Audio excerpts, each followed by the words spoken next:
صلوات.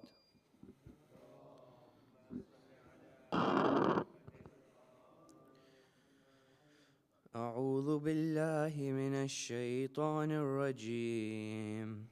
بسم الله الرحمن الرحيم. ياسين والقرآن الحكيم إنك لمن المرسلين على صراط مستقيم تنزيل العزيز الرحيم لتنذر قوما ما أنذر آباؤهم فهم غافلون. لقد حق القول على أكثرهم فهم لا يؤمنون. إنا جعلنا في أعناقهم أغلالا فهي إلى الأذقان فهم مقمحون. وجعلنا من بين أيديهم سدا ومن خلفهم سدا فأغشيناهم فهم لا يبصرون. وسواء عليهم أنذرتهم أم لم تنذرهم لا يؤمنون. إنما تنذر من اتبع الذكر وخشي الرحمن بالغيب فبشره بمغفرة وأجر كريم. إنا نحن نحيي الموتى ونكتب ما قدموا وآثارهم وكل شيء أحصيناه في إمام مبين.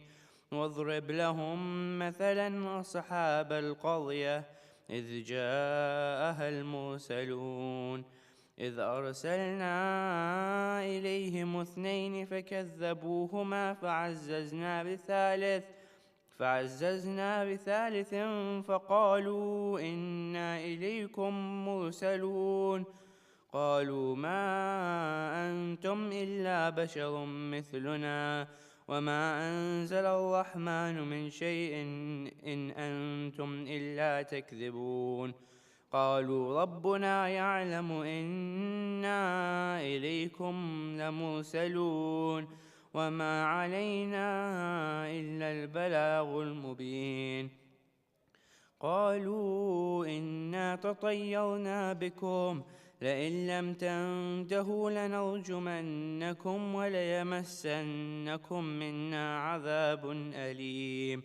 قالوا طائركم معكم أئن ذكرتم بل أنتم قوم مسرفون. وجاء من أقصى المدينة رجل يسعى قال يا قوم اتبعوا المرسلين اتبعوا من لا يسألكم أجرا وهم مهتدون. وما لي لا أعبد الذي فطرني وإليه ترجعون. أتخذ من دونه آلهة إن يردن الرحمن بضر لا تغن عني شفاعتهم شيئا ولا ينقذون. إني إذا لفي ضلال مبين. إني آمنت بربكم فاسمعون. قيل ادخل الجنة قال يا ليت قومي يعلمون بما غفر لي ربي وجعلني من المكرمين. وما أنزلنا على قومه من بعده من جند من السماء وما كنا منزلين. إن كانت إلا صيحة واحدة فإذا هم خامدون. يا حسرة على العباد ما يأتيهم من رسول إلا كانوا به يستهزئون. ألم يروا كم أهلكنا قبلهم من القرون أنهم إليهم لا يرجعون. وإن كل لما جميع لدينا محضرون. وآية لهم الأرض الميتة أحييناها وأخرجنا منها حبا فمنه يأكلون. وجعلنا فيها جنات من نخيل وأعناب وفجرنا فيها من العيون ليأكلوا من ثمره وما عملته أيديهم أفلا يشكرون سبحان الذي خلق الأزواج كلها مما تنبت الأرض ومن أنفسهم ومما لا يعلمون وآية لهم الليل نسلخ منه النهار فإذا هم مظلمون والشمس تجري لمستقر لها ذلك تقدير العزيز العليم والقمر قدرناه منازل حتى عاد كالعرجون القديم لا الشمس ينبغي لها أن تدرك القمر ولا الليل سابق النهار وكل في فلك يسبحون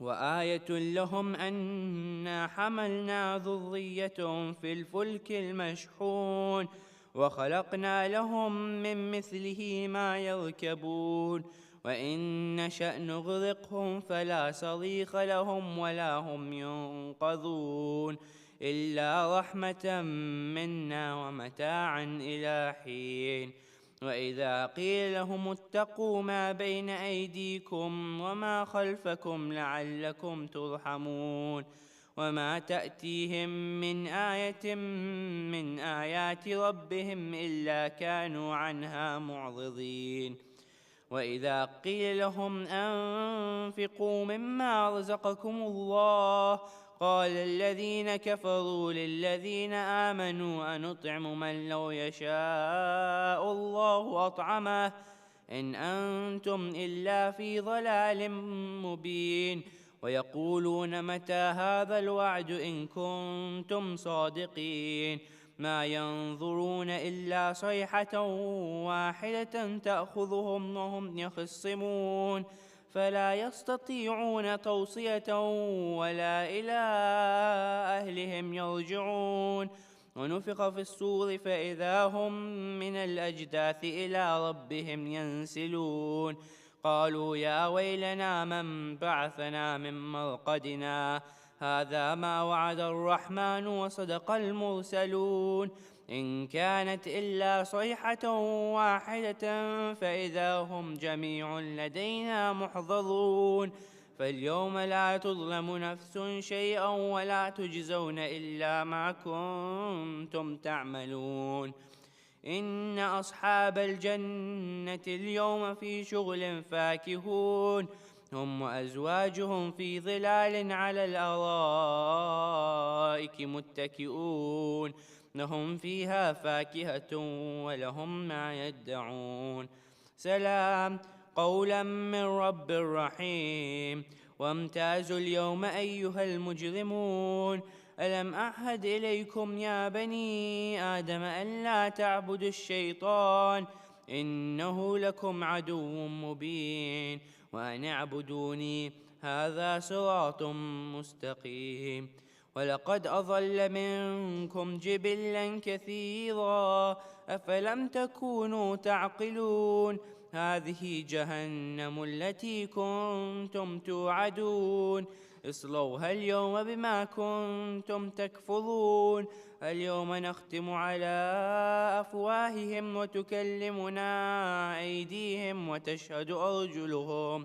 وتشهد أرجلهم بما كانوا يكسبون ولو نشاء لطمسنا على أعينهم فاستبقوا الصراط فأنى يبصرون ولو نشاء لمسخناهم على مكانتهم فما استطاعوا مضيا ولا يرجعون ومن نعمره ننكسه في الخلق أفلا يعقلون وما علمناه الشعر وما ينبغي له إن هو إلا ذكر وقرآن مبين لينذر من كان حيا ويحق القول على الكافرين أولم يروا أنا خلقنا لهم مما عملت أيدينا أنعاما فهم لها مالكون وذللناها لهم فمنها ركوبهم ومنها يأكلون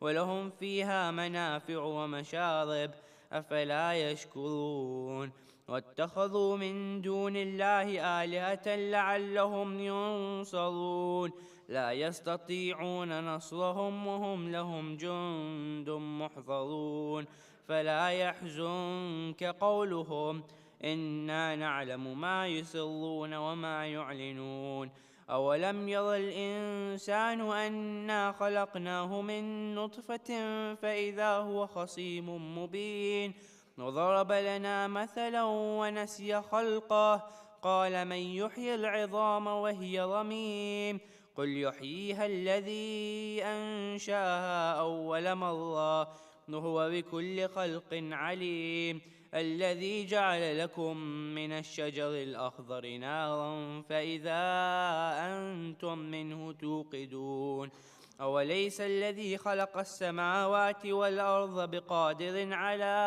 أن يخلق مثلهم بلى وهو الخلاق العليم إنما أمره إذا أراد شيئا أن يقول له كن فيكون فسبحان الذي بيده ملكوت كل شيء وإليه ترجعون.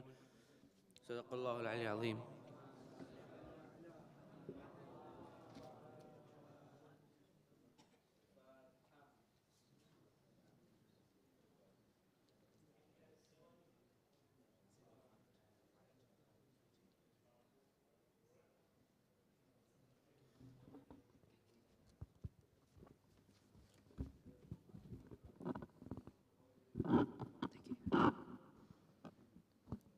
पर मोहम्मद वाले मोहम्मद सलवात।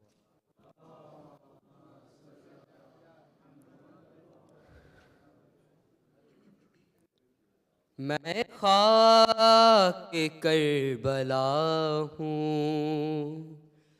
रुतबा मेरा जुदा है।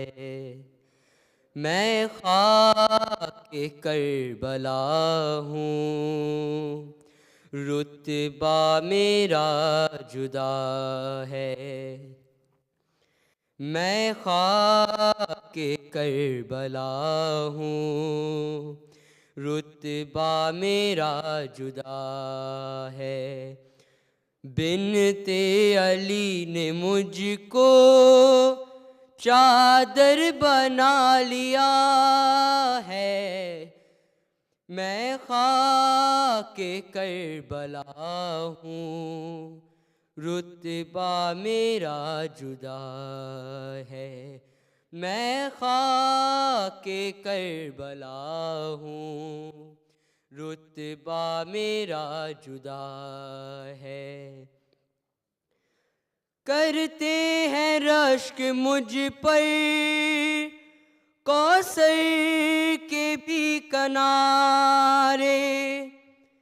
ज़ैनब के सर में मैंने 2 साल हैं गुजारे। है मेरा हर एक ज़र्रा हर जुल्म का गवाह है। मैं खाक करबला हूँ, रुतबा मेरा जुदा है। मैं खाके करबला हूँ, रुतबा मेरा जुदा है। बिनते अली ने मुझको चादर बना लिया है। मैं खाके करबला हूँ, रुतबा मेरा जुदा है। अकबर जवान कासिम गाजी से चांद तारे। ज़ैनुल इबान मेरी आगोश में उतारे। हयानी लहू नबी का मुझ में मिला हुआ है। मैं खाके करबला हूँ, रुतबा मेरा जुदा है। मैं खाके करबला हूँ, रुतबा मेरा जुदा है बिनते अली ने मुझको चादर बना लिया है। मैं खाके करबला हूँ, रुतबा मेरा जुदा है। आज भी ज़ैनब की आती है सदा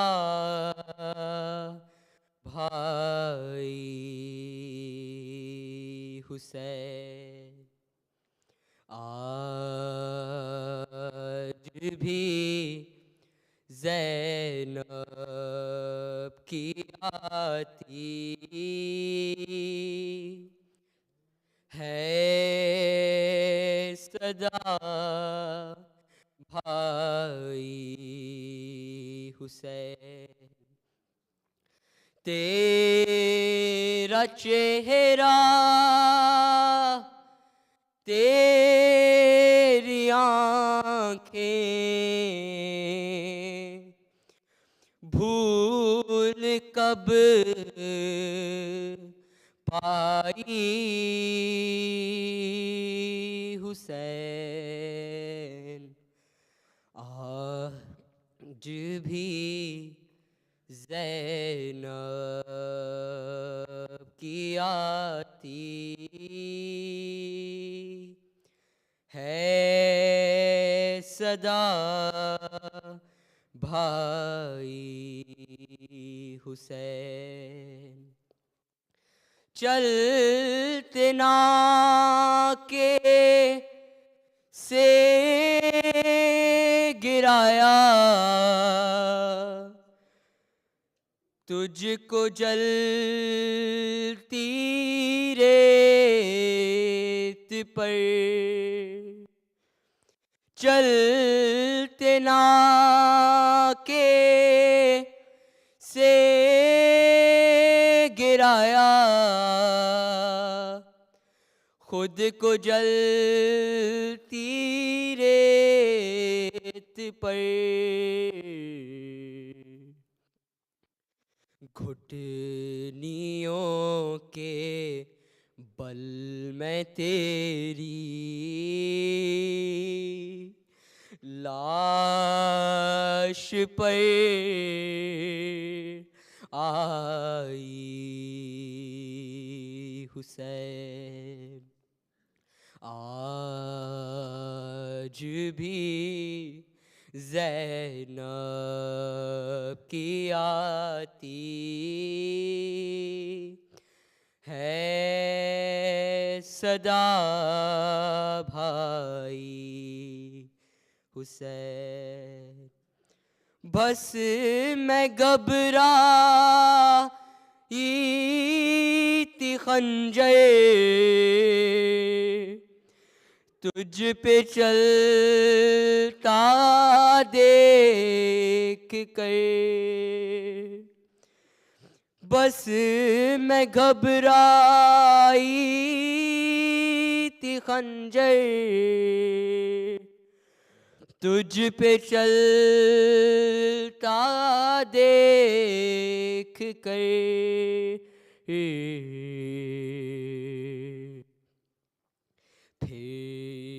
किसी मुश्किल में गिर कर मैं ना घबराई हुसैन। आज भी ज़ैनब की आती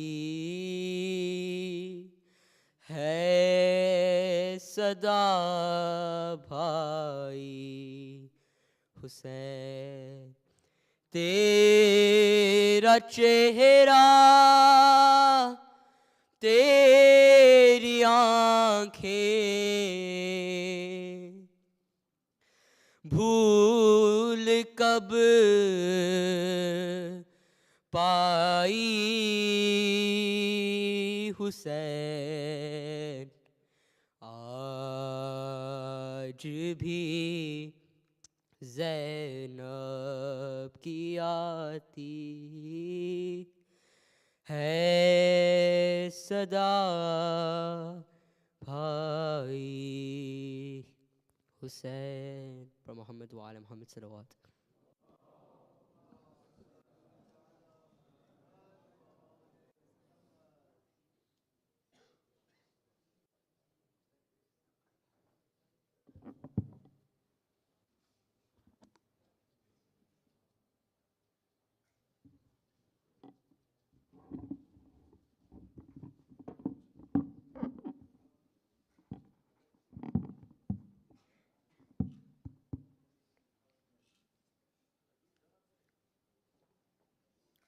Let's have a quick salawat for Imam Husayn alayhi salam, please. Allahumma Muhammad wa Muhammad. And another loud salawat, please. Allahumma salli ala Muhammad wa ali Muhammad. My dear children, elders, brothers and sisters, Assalamu alaikum wa rahmatullahi wa barakatuh. First and foremost, we would like to welcome you again to the second night of Muharram, 1443 here at Masjid al-Husayn, Leicester. And also a warm welcome to our online viewers. Hope you are all benefiting from the stream. So today I only have 4 announcements, so let's rattle through them. It's pretty much the same really. So again, around leaving the premises, so far we've done really well. We've had no complaints so far, so let's keep that up. Just avoid making noise when you leave the center. Even with regards to parking, so far so good again, so well done to all of you, thank you so much. If you don't find parking in the center, again, just park outside, but avoiding Duxbury Road and Bridge Road. Also, the playground, as you all know, is closed for 12 days. And then, what else was there today? The smoking, that's it. So for us dear smokers, healthy smokers, if you could please smoke next to the Al-Zara Center. There is a cabin there for you all. There was a few people smoking outside the entrance, so I've been requested to please ask the smokers to smoke in the designated areas. And then the daily programs, as you know, you've been getting the daily text messages, and we've also been advertising these on our website, which can be found on www.mksileicester.org. Announcement number 2 is same old COVID stuff. As you all know, we're doing really well as well. We're social distancing, I can see. Also, you know, we're keeping in mind the vulnerable and the seniors, so continue to do that. Wearing a face mask is recommended, as you all know. And then if you do have any COVID-19 symptoms or test positive, please refrain from coming to the center until you test negative. Again, that's common sense. And then the one-way system, please respect the one-way system on the foyer. And if you have any further queries around COVID-19, please contact our COVID safety officer, Brother Arif Qasem. Announcement number 3 is the Muharram Fund. So the Muharram Fund for this year is £41,000. We've been doing reasonably okay over the last 2 nights. This is the 3rd night. So we still encourage all of you to contribute towards the message of Imam Husayn and getting the word out there, you know, to everyone online. The amount is £110 per household, the recommended amount, and you can make your donations on the Treasury desk as you walk in by speaking to Brother Husayn Merchant. May Allah subhanahu wa ta'ala reward you all for your generosity. Announcement number 5 is the Masjid al-Husayn transformation project. I like this video. So Brother Zain, you know the drill. Bismillah. You know, I once heard someone say community is much more than belonging to something. It's about doing something together. That makes belonging matter. I know Masjid presidents have a number of challenges they need to deal with, but I never thought I'd be dealing with this so soon. Alhamdulillah, it's a good thing. Right now we're in one of the most exciting times as we extend the masjid that you all know and love. I'm pretty sure that most people in England have been to our humble and welcoming Jamaat, so I won't go into all the particulars of why this project is much needed. All the details can be found on our website, so please do make sure you have a look. This project will inshallah deliver an overflow facility during busy periods, remove noise pollution in the main hall, an area for members to socialize outside the main hall, an open space desk area for the management committee, toilet area further away from the main hall and prayer room, a newer and bigger AV room, a bigger ladies hall, a safe place for the children between ladies entrance and all Al-Zahra Center. And there's more. On the second floor of the Al-Zahra Center, we will have the Abu Fadl gym, which will host its own showers and lockers for ladies and gents. We're also building an amazing chill-out zone for all our youth, which will be kitted out with everything we need. I mean, for me, this project is all about making the mosque a one-stop shop. I mean, when the Prophet had his mosque in Medina, it wasn't just about learning, it was meant to be a one-stop shop for everyone to come and do as they please and have everything in that place. So they don't need to go elsewhere to find other enjoyment. They can find it all at the place of not just worship, but fun as well. We've received some amazing support from World Federation and COACH, and now we need your help. So far we have raised £330,000 and we need only £520,000 more. We could sit here all day and tell you the benefits of you donating. I could say that those who spend in the way of Allah is just like a grain that produces 7 ears, each ear having 100 grains. And Allah multiplies the reward for whom He wills. But I won't. We all know that hadith. Instead, I want to show you what this project means for our community, for your community. Can't wait to have a safe and clean place to hang out with my friends and beat them at FIFA. I think this is going to be so much fun because I can play with my friends in the game room. It'll give the girls and ladies of our community a space where they can feel comfortable and safe, allowing them to be fitter and healthier. Now there's 2 ways to support our project. Number 1 is that you contribute towards it. And number 2, buy a raffle ticket. You know, the raffle prizes are absolutely amazing. Top prize, 2 ziyarat tickets to Imam Husayn. Second prize, a £5,000 kitchen voucher. We've got so many other prizes. For further information, do contact myself or simply go to our website. Just think about it this way. What would Hazrat Abbas say if he knew that you donated in his name?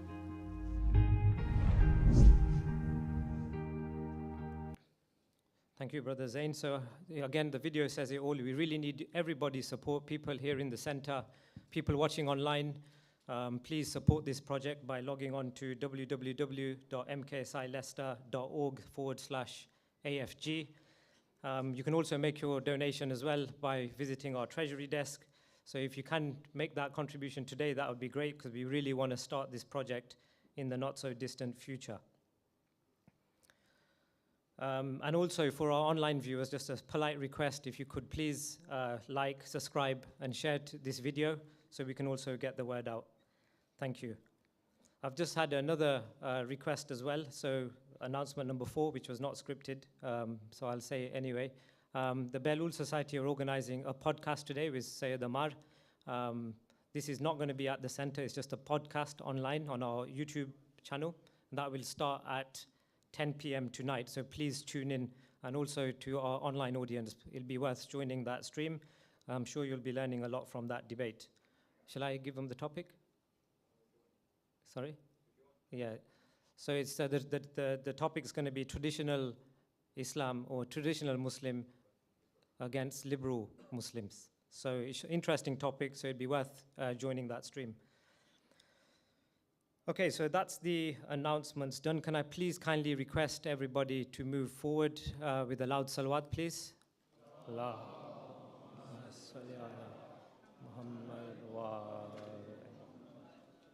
Okay, it's now time for the second night's Majlis of Muharram. Today's Majlis is sponsored for the following marhumin. So let's please recite a Surah Fatiha, Al-Fatiha.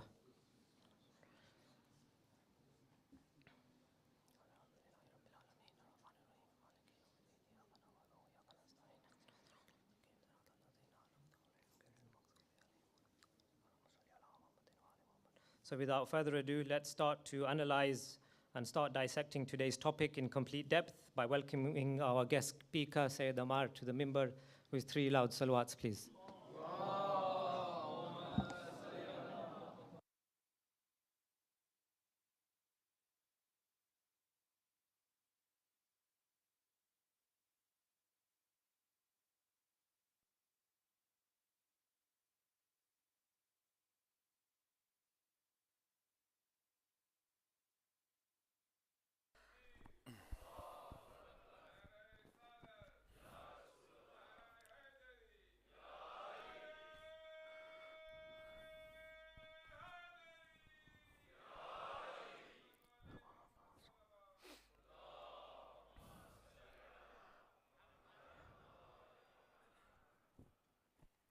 بسم الله الرحمن الرحيم الحمد لله رب العالمين والصلاة والسلام على سيدنا وعظيمنا وحبيب قلوبنا وشفيع نفوسنا أبي القاسم محمد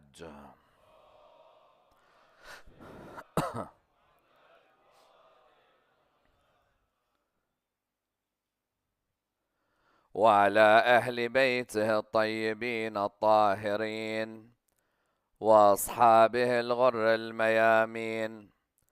الحمد لله الذي جعلنا من المتمسكين بولاية سيدي ومولاي علي بن أبي طالب.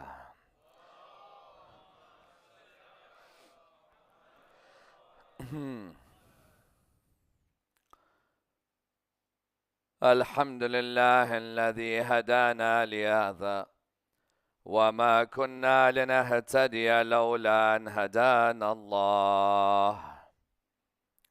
أما بعد، السلام عليك يا ممتحنة.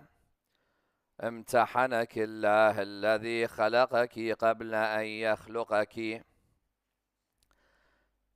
فوجدك لما امتحنك صابرا. The first of our salawat in honor of Rasulullah Muhammad sallallahu alayhi wa alihi wa sallam.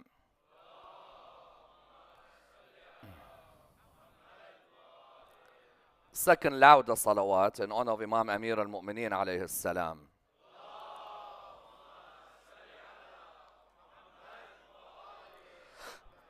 Third, with your loudest voices, in honor of the Imam of our time, Imam Sahib al-Asr wal-Zaman.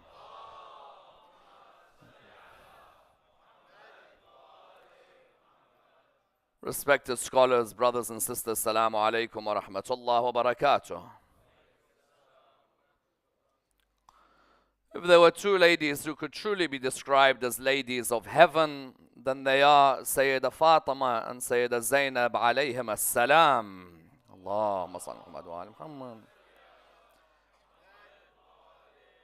These 2 ladies are without a doubt 2 of the most important ladies in Islamic history. And indeed, you find that much of the world still does not know about the lives of these 2 ladies. The reality is that there are over 3-4 million, or one may argue 300-400 million, and may even go to 3 billion people in the world today who may never have heard of Fatima or may never have heard of Zainab alayhim as-salam. But the reality is that these 2 ladies play a pivotal role in early Islamic history and also play a pivotal role in our lives today, because these aren't just to be taken as daughter of the Prophet or daughter of, for example, Imam Ali. Rather, these are to be taken as role models in our life, role models for both the males and the females. There are many, when they hear of a famous female personality in Islamic history, they think that that personality is only a role model for the females. Reality is that that personality is a role model for both male and female. And that's why when we live in this world today, examination of these 2 as role models becomes fundamental for a number of reasons. The first reason is that we live in a world where most of the discussions center around feminism. you find that most of the discussions that center around feminism are to be seen in many academic departments in the world today. Discussions about the rights of the female, the position of the female, the status of the female, the role of the female. Even our own daughters in our mosques may now call themselves quite proudly feminists. That I'm proud to call myself a feminist, and I go by a feminist ideology or a feminist worldview. Of course, some of feminism are concepts that we agree with or concepts that we subscribe to. Not everything that a feminist espouses is necessarily to be looked at in a negative way. If a person feels, for example, that there are women who are oppressed in the world, and that part of feminism is to speak out for the oppression or against the oppression, then we subscribe to that as well. If there are certain females in the world today who are told that you cannot be politically active in your local community, or that you cannot politically have a voice in your local community, we also subscribe to the idea that there is nothing wrong with a female being politically active. If, for example, there are some females who want to gain an education, someone will say, even in the 21st century, there are places where a female cannot gain an education. Yes, there are still places in the world today where a female gaining education is frowned upon, or it's looked down upon. So if a person was to say that the feminist movement espouses the idea that a female should be given the right to have an education, we agree with that as well. If a person turns around and says that the feminist movement is one that says that a female should have the right to, for example, own her own property. You know, many of these concepts were concepts that were only reformed in the last 200 years or so. The idea of a female owning her own property, or a female voting, or a female being in politics, the reason these movements emerged wasn't because Britain and the United States had given these rights already. No, the last couple of 100 years or so, you saw that many of these rights were given. But in some countries in the world today, there are some who still cannot own property, some who still cannot vote, some who can still not get an education. And therefore, in the discussion of feminism, there is a place for Fatima al-Zahra alayhi salam and her daughter. Yes, there are certain aspects of feminist thought that we disagree with. No doubt, there may be certain things which are proposed which differ with the Islamic worldview, or which differ with Islamic law or Islamic ethics. But that doesn't mean that on the first level, discussing Fatima and Zainab should not be something tied to feminism. Secondly, we live in a world where there is major disruption or confusion about gender role. How many times have you seen gender change in the last few years? When I was younger, gender was two, male and female. Now there's male and female, and she, and he, and I, and it. I once said that all I remember it from was the Addams family. They had a cousin called Cousin It. Now there is it even in the criteria. Or there are some who say, don't even call me a gender. I am not a male, nor am I a female, nor am I a binary. Some may go towards that direction. When I look at that, I see that gender studies becomes a main subject at university. But when gender studies becomes a main subject at university, how much can Fatima al-Zahra and Sayyidah Zainab alayhim salam have a role in those discussions? Because you know, in gender and feminism studies, there are some women in Islamic history who are discussed. For example, Aisha, the wife of the Prophet, has a major area in Western academic discourse when it comes to feminism and gender. Because Aisha, of course, was a lady who narrated many traditions, was a lady who led an army of men, which of course is seen as very high, that a lady could lead an army of men in the Battle of Jamal, as she did.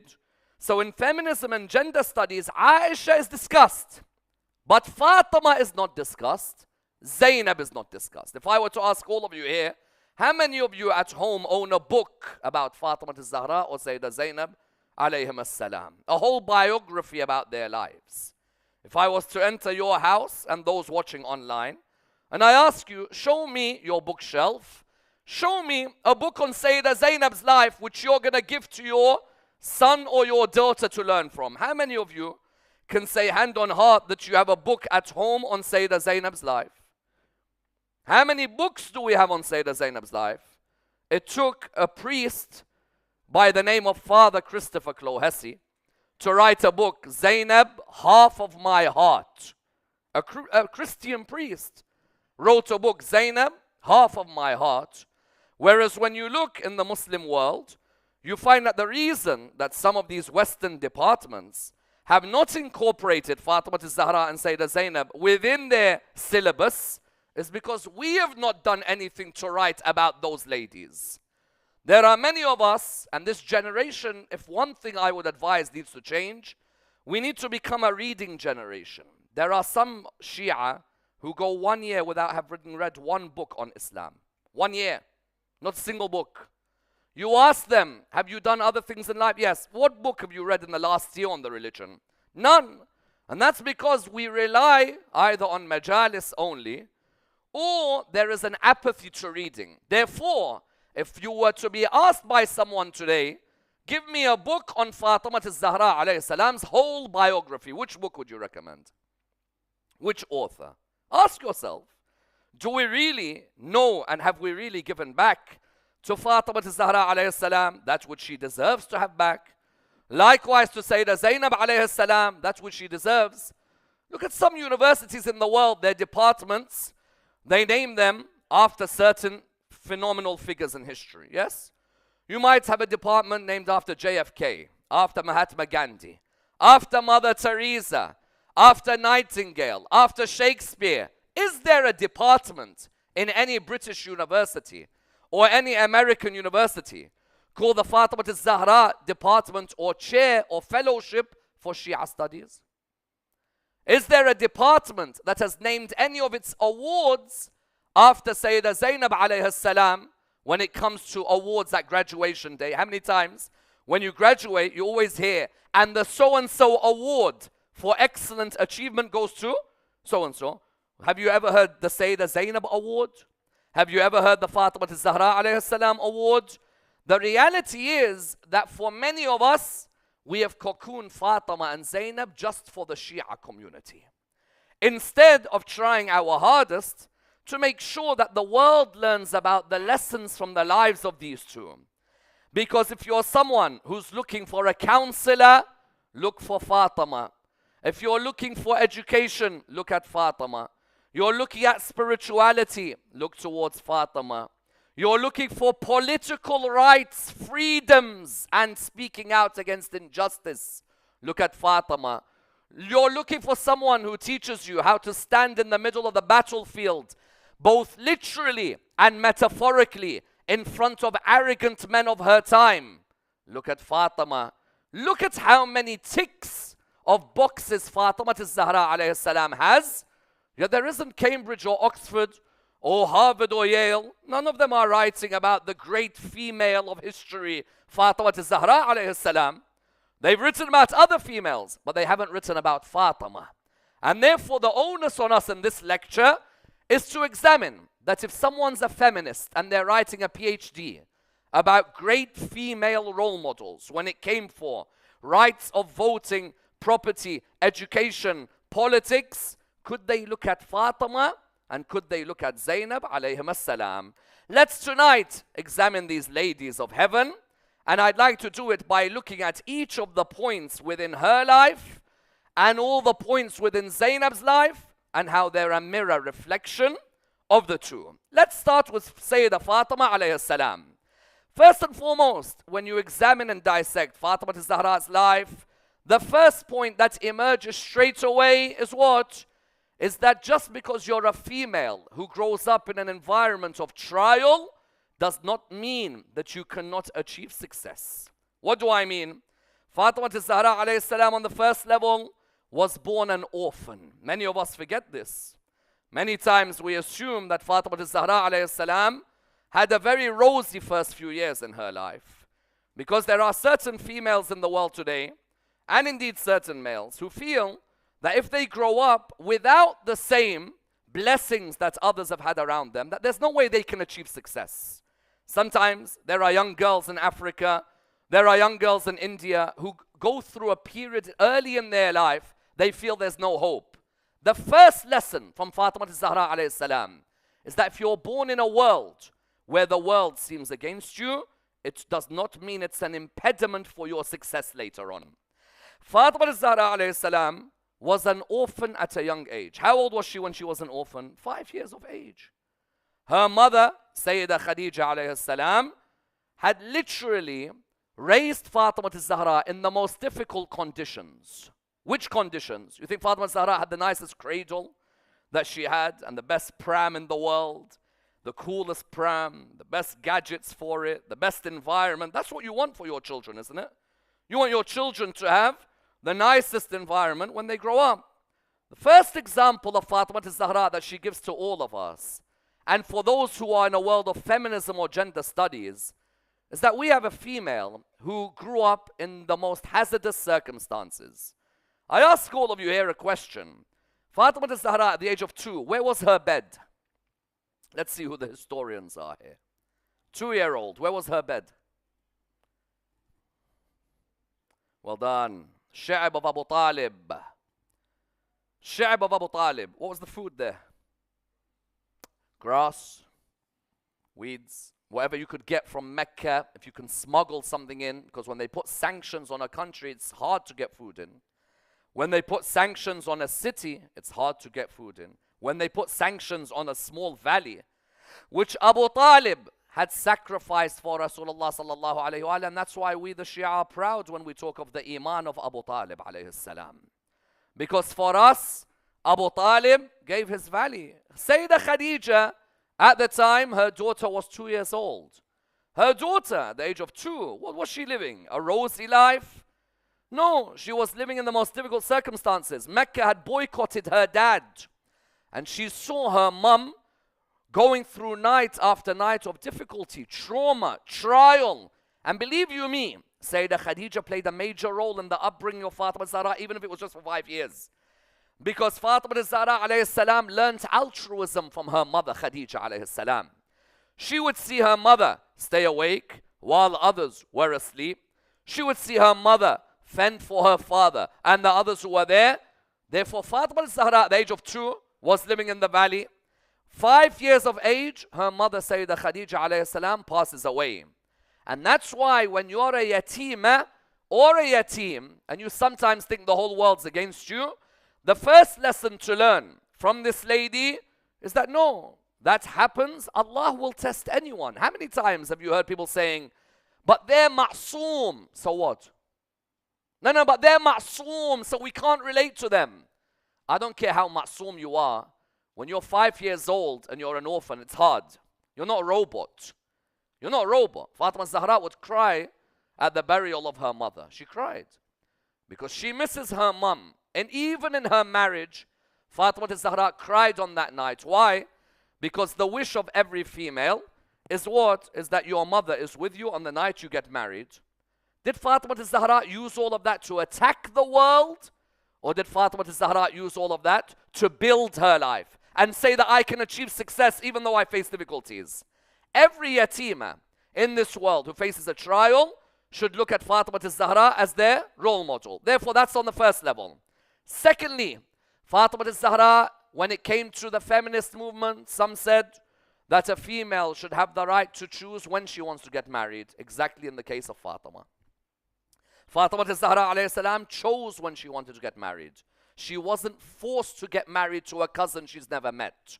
How many Muslims in the world today you see are forced to marry people they've never met in their life? Why? I promised her to your auntie. Or we had already decided many years ago. Or you'll see some Muslims who want to get married, some girls who want to get married, but they're not allowed to by their parents. You find that Fatima al-Zahra chose to get married at the age she got married. Yes, she got married at an age which is inconceivable for many of us today. She got married at the age of 9. And the age of 9 today is, of course, something that doesn't work. In Mecca, if you got married at the age of 9, or in Medina, it was something quite normal. Whereas when it came to today no. Today it's impossible and not even right to get married to somebody at this age in the world that we live in. But Fatima al-Zahra chose. Rasulullah sallallahu alayhi wa never ever said to her, me and your mom have decided that you should get married now. Me and your mom have decided that this is the time. No, Rasulullah sallallahu alayhi wa was receiving proposals from people. Of the proposals that he received was from, for example, the likes of Abu Bakr and Umar and Abdurrahman bin Auf. They all proposed for Fatima al-Zahra. And the wonderful third point is what? The wonderful third point, she was given the right to choose who she wants to get married to. It's a difficult one, because how many parents feel that they are the ones who should choose who their son or daughter marries? There are many who actually never even gave a choice. I've been involved in so many marriage cases in my life where you actually find out that some girls did not even receive the proposal that was sent to them because the dad or the mom did not like the boy proposing. Rasulullah sallallahu alaihi wasallam, did he pass on Abu Bakr's proposal? Yes. Did he pass on Umar's proposal? Yes. Did he pass on Abdurrahman bin Awf's proposal? Yes. Ya Rasulullah, you are the one who knows the seen and the unseen. You could easily turn around and say, I'm sorry, I just don't think it's going to work out. No. It is her right as a female that she says yes or no. I can only offer her advice. I can turn around to her and say, look, so-and-so person is suitable or not suitable. So-and-so person, I've heard something like this about them or something like this about them. But can you as a father come to your daughter and say to her that you cannot marry this person on grounds which are not shari'i? Yes. If you, for example, turn around and you say to your daughter that I don't want you to marry so-and-so because the guy's a drug addict, for example, there is valid concern that this person is far away from religiosity. Or the person has bad akhlaq, for example. But if someone, you don't want to marry them, why? They look ugly for our family. There are some who say this, by the way. Say it doesn't suit the looks of our family. Or, for example, I don't like the dress sense of such a person. Or, that is not something valid. On the third level, Fatima al-Zahra alayhi salam, Rasulullah sallallahu alayhi brought the proposal of Amir al-Mu'mineen alayhi salam to her. She was young. It's your choice. You want to get married now? Yes, I want to get married now. Ali ibn Abi Talib has proposed for you. I'm only passing on the proposal. What's your opinion? And she replied with what? Silence. Her silence was her approval. At that moment, you found the third point about the female role model in Islam. That Fatima al-Zahra set a standard. That when I have a daughter and a proposal comes in, I don't hide the proposal. I may advise. But I say, listen, so-and-so has proposed. Me and your mom may differ, but they proposed. What's your opinion? Do you want to meet them before we make a decision? That's Islam. Culture? No, culture doesn't do that. Culture says, me and your mom, we know everything in life. And we're the only ones who are going to decide. You see the difference between the two? Rasulullah wanted to show that the female has her own independence as well in such choices. The female has her own right to choose as well in these moments. Therefore, you had number 3, Fatima al-Zahra alayhi salam, having that right to choose, having the right when she wants to get married. Number 4, Fatima al-Zahra also finding that being a wife and having housewife as a life was not something negative. For some, this is seen as negative. What do you expect me to be? A housewife? No, not at all. For her, that actually became something divine. You can either look at it as something negative, being a partner to your husband in the house, or you can see it as something positive. Of course, Islam is not a religion that says a wife's place is to be a housewife. Let's make that clear as well. There are certain things which our cultures dictate, which our religion doesn't teach at all. For example, the whole idea that our cultures may say that the daughter-in-law has to live in the house of the father-in-law or the in-laws. That's culture, not religion. Yes. Or the idea that your daughter-in-law has to serve you, cook for you. That's got nothing to do with religion. There's nothing in religion that says that the daughter-in-law has to live with you, or that the daughter-in-law has to, if she does it out of her own goodness. Not because the religion says it. There are some daughter-in-laws who were treated the worst of ways. Why? Because in our culture, when you marry us, you have to live in the same house as my mother and father. Yeah, your culture, but not religion. No, no, no, no, no, no. We have to do it. No, no. If you want to say culture, you want to say taqaleed, say taqaleed. Do not say religion. With Fatima az-Zahra alayhi salam, Imam Ali alayhi salam found her as a partner, and not just that, a partner who was willing to migrate with him wherever his work dictated. This is a huge point. Instead of her turning around and saying, I'm the daughter of you know who, why do we keep moving houses? Why do we? Of course, everybody wants to live in the same area. Everybody wants to live near their family. If Imam Ali needed to move, then she would be with him in every single area. When it came to having children, there was no limitation. It wasn't the idea of one's enough for us. No, not at all. You see her with a love for having children. Imam al-Hassan straight away comes, and then Imam al-Husayn straight away, and then Sayyidah Zainab after, and then Kulthum after. There was no negativity in having more children in the house. Rather, there was a love in having those children within the house. But further than that, Imam Ali alayhi salam wanted to highlight in his marriage with Fatima az-Zahra that the female is not limited to the house. The female also has a role in society at large. In which way? One of the icons that makes Fatima az-Zahra important is the fact that she went on the battlefield and was not scared of the battlefield. How many times do we mention that aspect of Fatima? Normally, we mention Fatima az-Zahra Ma'suma, Fatima az-Zahra daughter of Rasulullah. Fatima az-Zahra used to go to battlefield.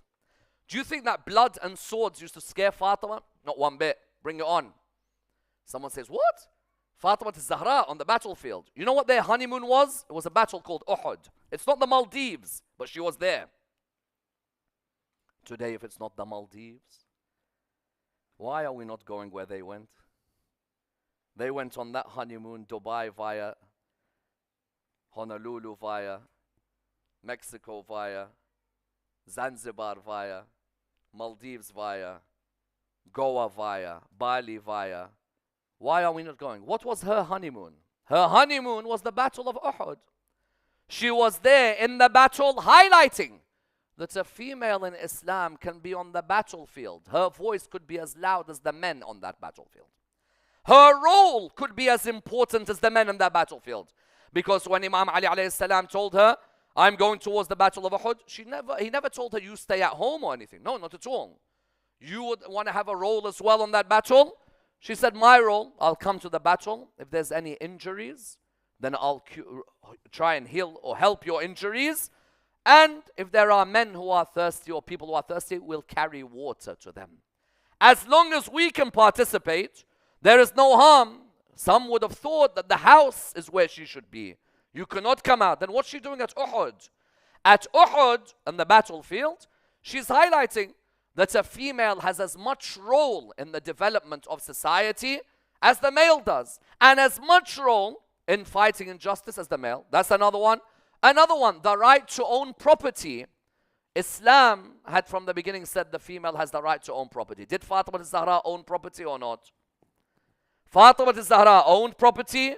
Notice what Imam Amir al-Mu'mineen alayhi salam and Rasulullah do, that they give Fatima property in her lifetime. Fadak was given to who? Was given to Fatima az-Zahra in her lifetime or after her death? In her lifetime or after her death? Lifetime. When was Fadak given to Bibi Fatima? In which year? After the Battle of Khaybar. The Prophet made something clear. Females have the right to own their own property. We don't believe in this idea that a law dictates a female cannot own her own property. Some countries, which today are called first world, modern, greatest countries, it was only recently they allowed females to own properties. 1,400 years ago, Fatima az-Zahra showed, if there's a feminist movement that wants to look at the female, then look at me. I owned a property. And how old was I? 14 years old. 14 years old, she was the owner of a land by the name of Fadak. Fadak was given to Fatima while she was 14 years of age, the Prophet made clear to everybody that my daughter Fatima has the right to own her property. The rest of your daughters have the right. You know, there are some people, by the way, who own properties, but they wait until their will, and in their inheritance, they say their property will pass on, for example, to who? Will pass on to their children. Reality is, a Muslim should give the properties away in their lifetime, not wait for the will. Why? Number one, we never know when we're going to die. Let's face the facts. Some people postpone the will, postpone.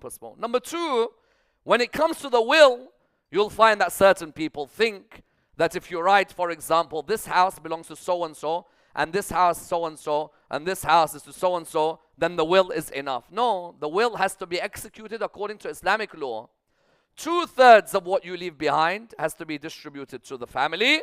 1/3 is to be distributed to who you have chosen to distribute it. I don't care if now someone says, I've got 6 houses in Leicester. I'm giving one house to Ali, another to Zainab, another to Fatima, another to Muhammad, another to Husayn, another, for example, to Zahra. I've left each house for them in my will. It still won't make a difference. It would have to be a 2/3 share distributed between them. And then you see the value. 2/3 are distributed. 1/3 may be what you decide to give. Why do I say that? Because Rasulullah sallallahu alaihi wasallam gave Fatima fadak while he was alive. No need to wait until the day I die. And if anyone could get an email about when he was going to die, it's him, isn't it? But he decided, while in my life, fadak belongs to Fatima, because of how much wealth her mother Khadija gave to the religion of Islam. We're going to give this land to Fatima al-Zahra alayhi salam. Therefore, Fatima had the right to own property. Number two, Fatima had the right to have an education. She was not just taught by the Holy Prophet, peace be upon him and his family, but she also became a teacher of people in her own lifetime. That every female deserves to be able to educate themselves and go to school and go to college and go to uni and get a degree. She would teach what she was a specialist in. And that would be the teachings of the Quran, or the teachings, for example, related to the ethics. Otherwise, there were others at the time. Rasulullah would insist, if there's a female that can teach medicine to the females. If you could teach law, teach law. If you could teach ethics, teach ethics. And so the females were able to. That was the right of education. Number three, the right to be politically active. Fundamental. The right to be politically active. There are some females, it took years for them to be able to be politically active. This country has had female prime ministers, for example. There are other countries in the world that have never had a female prime minister. They pride themselves. We are the ones who talk about the rights of the female. You found when it came to this particular country, they had. When it comes to Fatima al-Zahra alayhi salam, was she involved in the political sphere or not? Yes. She was firmly involved in the political. Hold on, but politics cannot be for women. Politics is only men. A woman cannot enter politics. It's only the female can enter. No, Fatima al-Zahra entered the political system firmly. How did she enter the political system firmly? Firstly, on the day of Mubahala, when the Quran said, bring your sons and we'll bring our sons. And bring your woman and we'll bring our woman. Why, Ya Allah, how could you allow a hijabi like Fatima to go and meet men who are not mahram? Look where the culture of Muhammad's religion went, and look what the religion was originally. A female like Fatima went to meet in a political discussion with the heads of the Christians of Najran. Who ordered it? Allah ordered it, not Jama'at, not mosque, not Imam Barga. Ya Rasulullah, if you see some of your mosques, and you see some of your Imam Bargas, and you see some of the Jama'at, and some of the Husayniyas, you'll see them saying very clearly that the female has no right whatsoever to enter the political sphere. But Fatima not only entered the political sphere, but lost her life in the political sphere. Imagine that Fatima al-Zahra alayhi salam lost her life in the political sphere. Lost her life in the political sphere, speaking out against the injustice of the men of her time. Because if you look at what took place in the famous khutbah, when she spoke out against those who had not just confiscated the land of Fadak, but also taken the rights of Imam Ali alayhi salam, you found that Fatima al-Zahra alayhi salam could have easily sat back and said that I cannot get involved in this, I'm a female. No, feminists today, you can go and learn from her if you want. She'll teach you how to speak out against the arrogant males of her time. Fatima al-Zahra stood up, political sphere, hostile atmosphere against the men of her time, and she came out with all the knowledge that one needed at that moment. You're saying to me that women do not inherit? Because remember, feminists say that a female should have the right to inherit. Rasulullah gave her, the Quran gave her the right to inherit, but the leaders of her time were those who said that prophets do not leave behind inheritance. She replied back to them by saying, number one, did not Sulaiman inherit from Dawood? Look at that female who the Quran becomes second nature to her. Second nature. Wallah, there are females in the Muslim community today with so much potential. But their second nature, wallah, there isn't a lyrics of music in the car they haven't memorized. Lyrics. Like a machine. When it comes to the Quran, wallah, I'm really busy. I don't have enough time to read. So how do you memorize all of these then? Yes. Fatima al-Zahra stands up in the middle of the political atmosphere. Didn't need to wait till 2022 to learn about feminism and speaking out against injustice. Come to Fatima and learn from here. She stands up. You feminists always talk about the fact that you stand up against the male patriarchy of your time. The misogynist, male, chauvinist. Fatima al-Zahra in her time, there was a couple of characters who may have had those attributes. And you found that Fatima al-Zahra stood up and she made it clear to them. Did not Sulaiman inherit from Dawood? Did not Yahya inherit from Zakaria? Who knows more about the book of Allah, me or you? Are you more aware of the teachings of this religion more than my husband? When you utter words like that, you're setting the principle of where the female's position is in society. That the female in one khutbah could shake up society. Why do you think that they killed her? For what reason? Why would you kill her?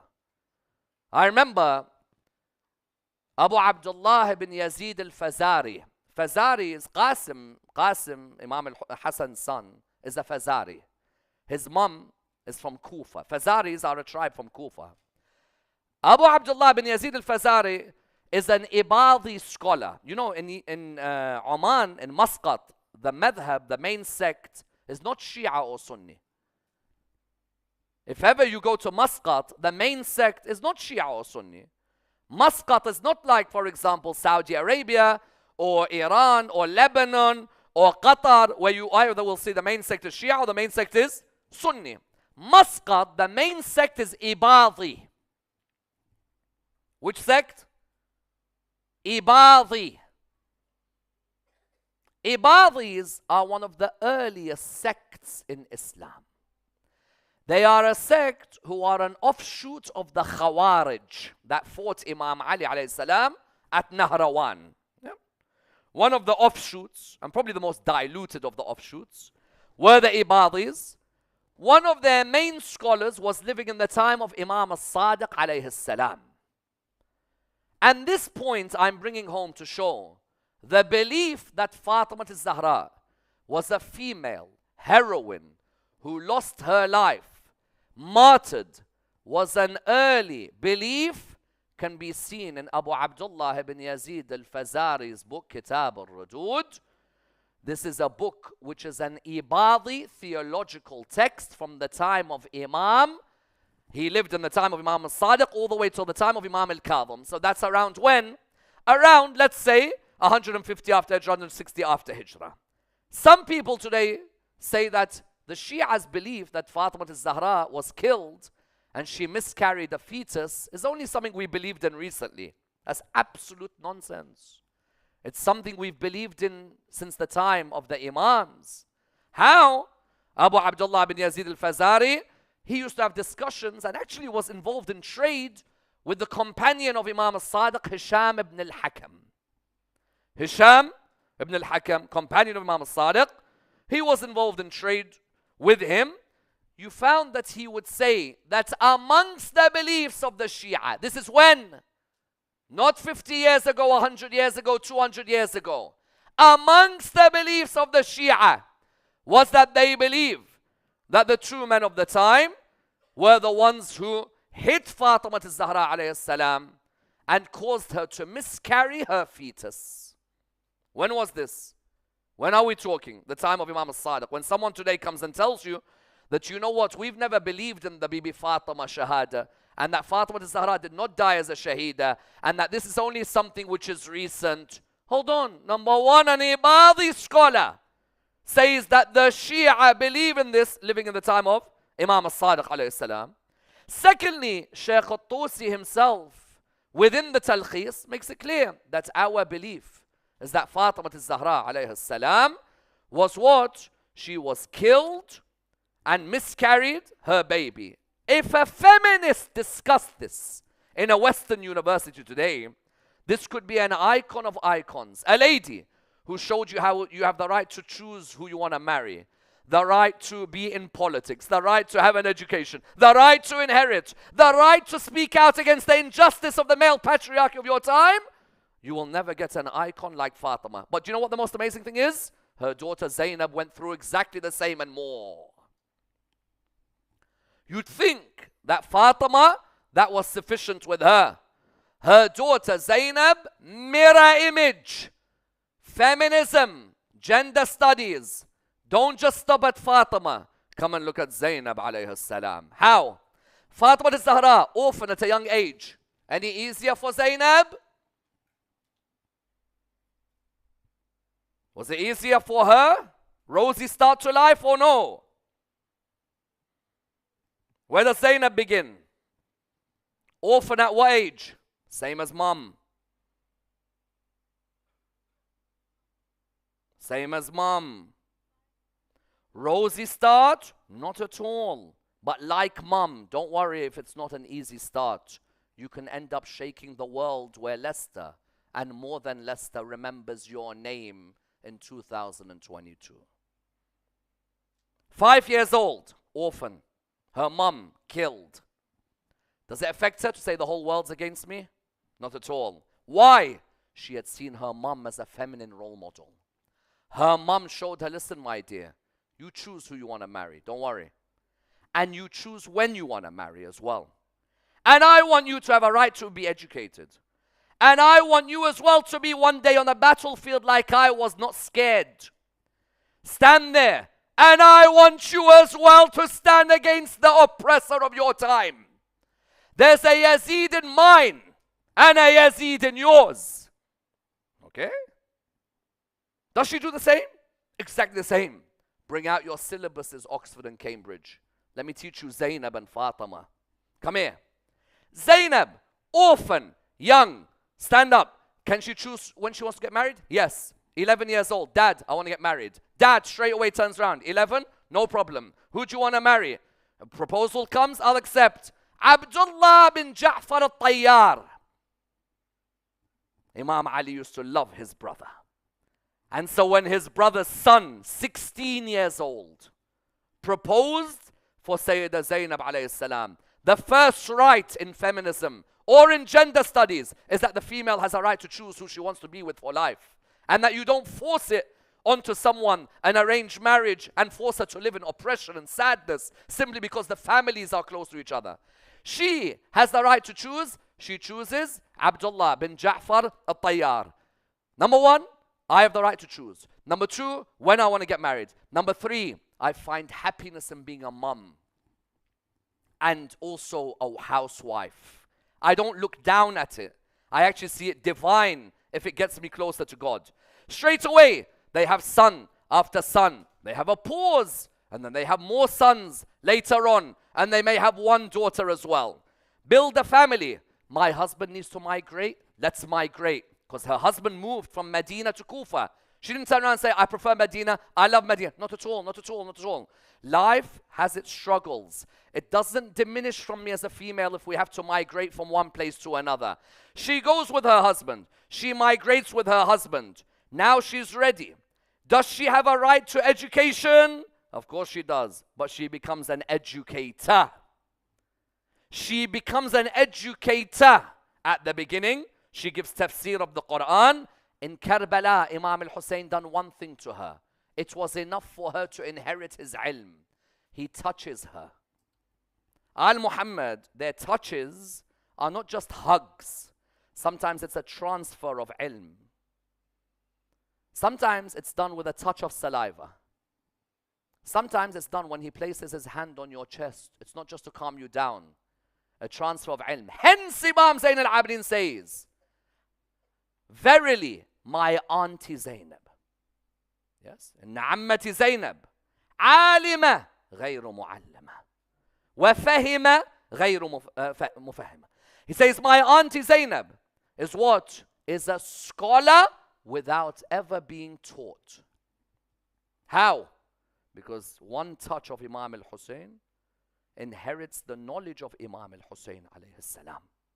That one touch in Karbala inherits. She begins to give all the females in Medina, all the females in Sham, all the females in their different areas, all of them, they have their right to have an education, right to marriage, right to education, right to inherit. She inherits from her father, Amir al-Mu'mineen. The right to be politically, the right to be on the battlefield, she certainly was on that battlefield. Her mum was at Uhud. She was where? In Karbala with her brother. Was she scared of that battlefield? Wallah, there are men in Islamic history who ran away from battles. And there's one lady who stood firm called Zainab. There are men who ran away from the middle of battlefields. And there's a lady called Zainab in the middle of Karbala. You look at her standing there. I have a right to be in this as much as the males have a right to be in this. She was there on the plains of Karbala, and you witness with her. Nothing diminishes. Remain strong throughout that battle. There are some who break down, but she never breaks down. She remains strong the whole time.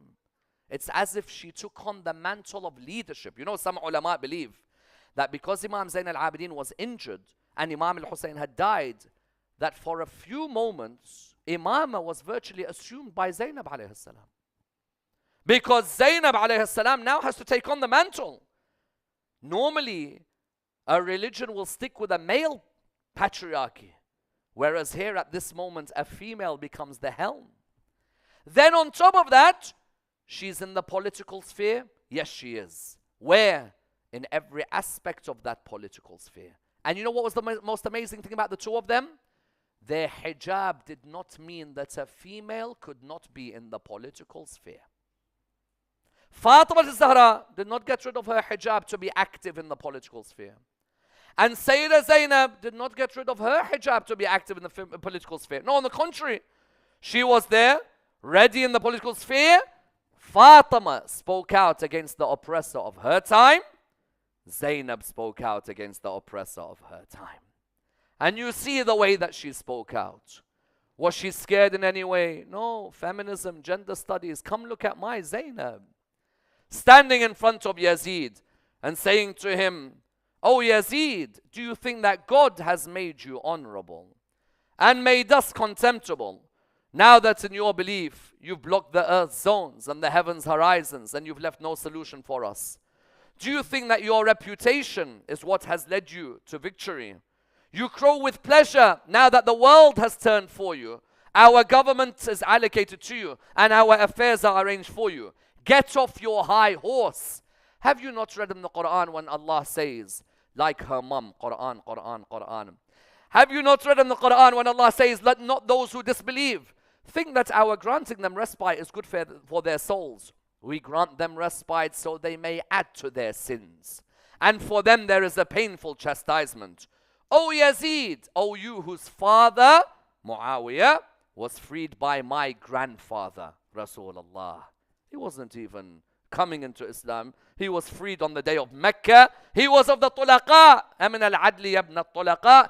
Is it fair, O son of those freed on the opening of Mecca, that you place your wives behind the curtain while the daughters of Rasulullah sallallahu alayhi wa are taken from city to city with no cover to protect them?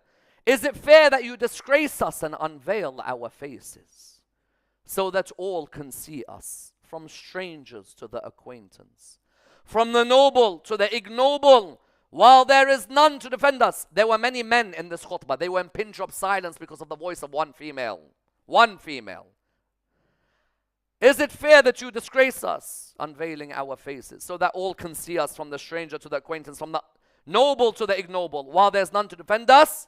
How can I hope for sympathy and compassion from someone whose grandmother chewed the liver of the nobles?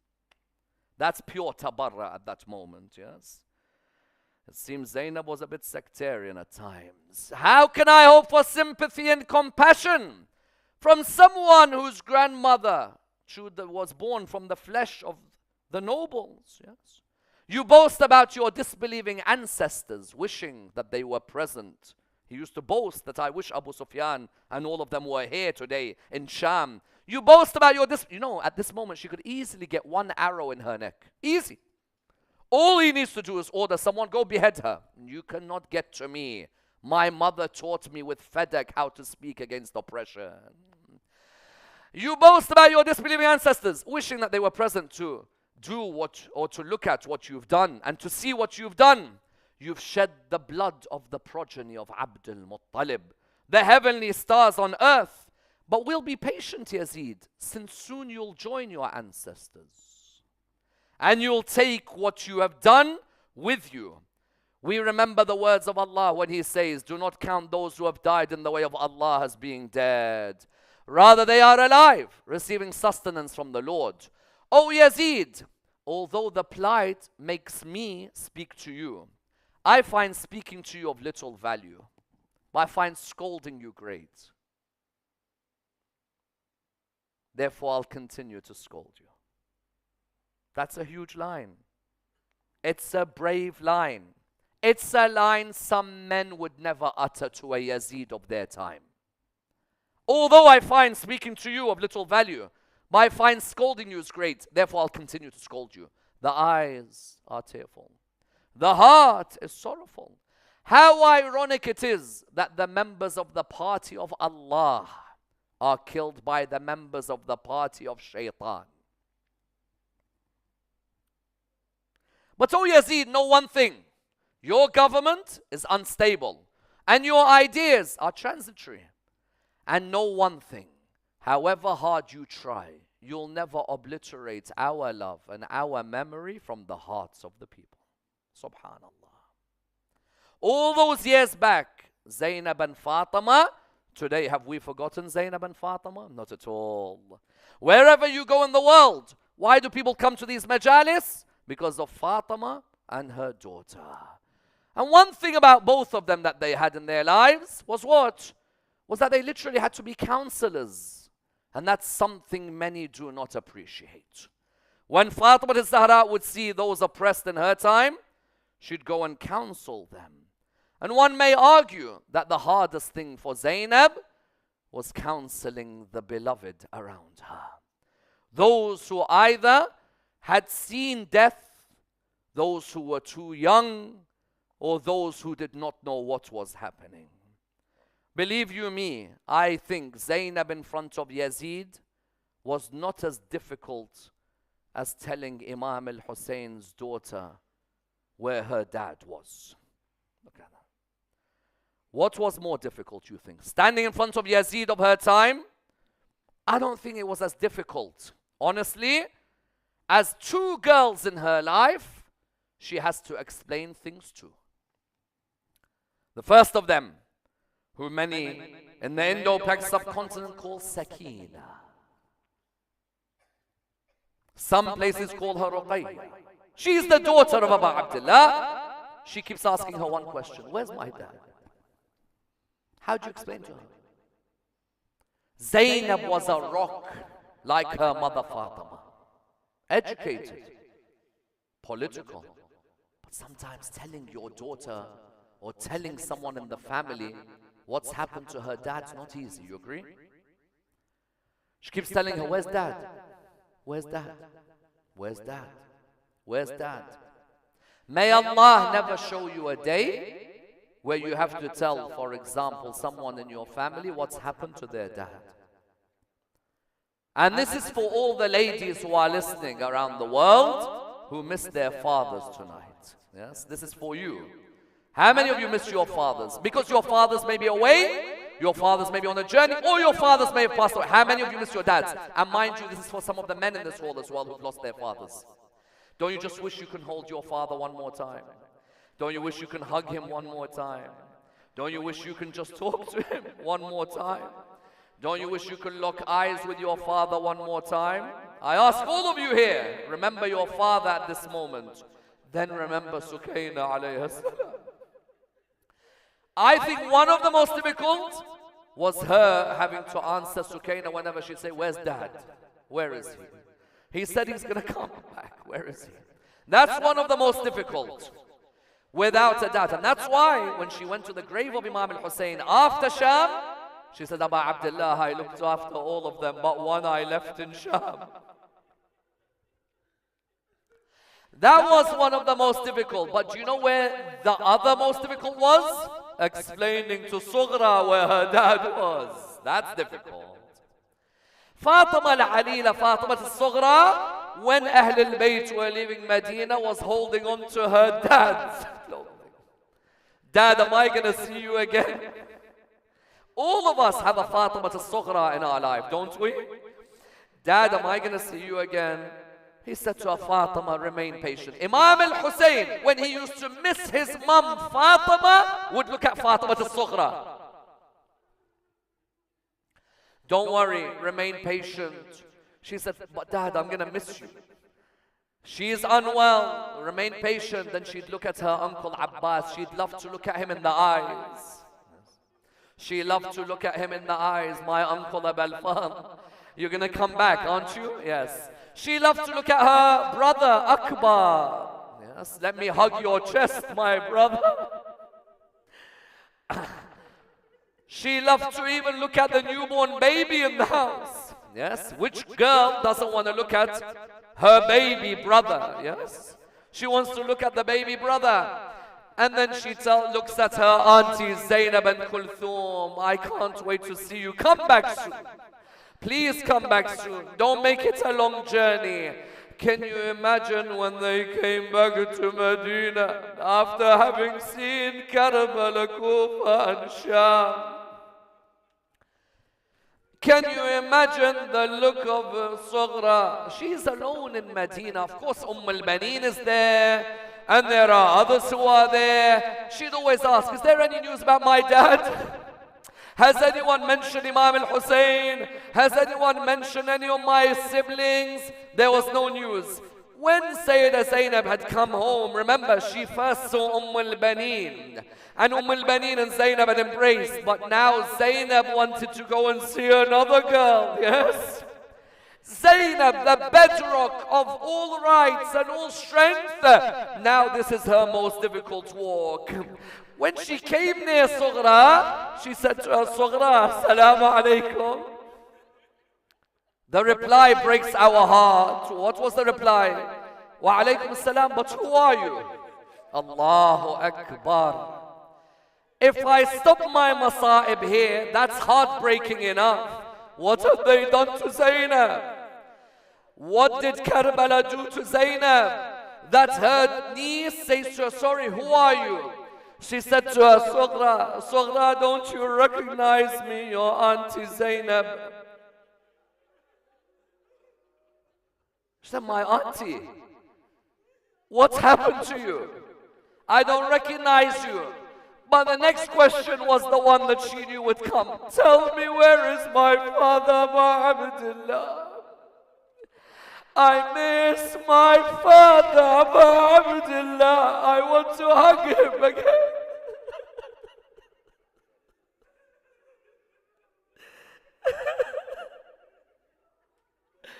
I want to look at his eyes again. I want to feel his beard again. I want to sit next to him when he prays. I wanted to be sitting in his lap. She said to her, tell me one more thing. Where's my uncle Abul Fadl? I wanted to see my Abbas again. Tell me, where's Akbar? Tell me. Let me go and hug him one final time. Tell me about my baby brother. Where's my baby brother to see him again? How does she explain all of them? What does she say to her? She says to her, your father, I left him in Karbala. If you used to see your uncle's eyes, they took one of his eyes with an arrow. If you used to hug your brother's chest, the horses took his chest.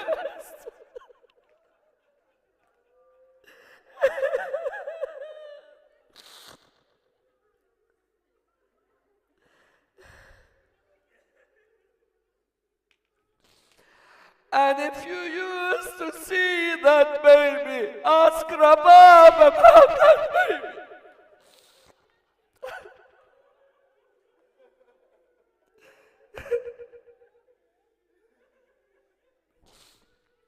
Inna lillahi wa inna ilayhi raji'un. My dear brothers and sisters, with your tears at this moment, all of you raise your hands. May Allah soften our hearts, that we can always have tears in our life, Ya Allah. And if we cannot have, then strengthen us and soften us at the same time to have those tears. Ya Allah, raise us with Muhammad and Al Muhammad. Ya Allah, allow us to receive the shafa'ah of Sayyidah Fatima and Sayyidah Zainab alayhim as-salam. Ya Allah, let us take them as our role models in our lives. We pray to Allah subhanahu wa ta'ala in honor of the marhumeen, of the originators of this majlis. And for all those who are facing difficulties, let's all recite the ayah of the Quran together in one voice with our hands raised aloft. Bismillah ar-Rahman ar-Rahim. أَمَّن يُجِيبُ الْمُضْطَرَّ إِذَا دَعَاهُ وَيَكْشِفُ السُّوءَ. All together. أَمَّن يُجِيبُ الْمُضْطَرَّ إِذَا دَعَاهُ أَمَّن يُجِيبُ الْمُضْطَرَّ إِذَا دَعَاهُ أَمَّن يُجِيبُ الْمُضْطَرَّ إِذَا دَعَاهُ أَمَّن يُجِيبُ الْمُضْطَرَّ إِذَا دَعَاهُ وَيَكْشِفُ السُّوءَ. We pray to Allah subhanahu wa ta'ala with the Surah Al-Fatiha, but before it the loudest of your salawat. Allah.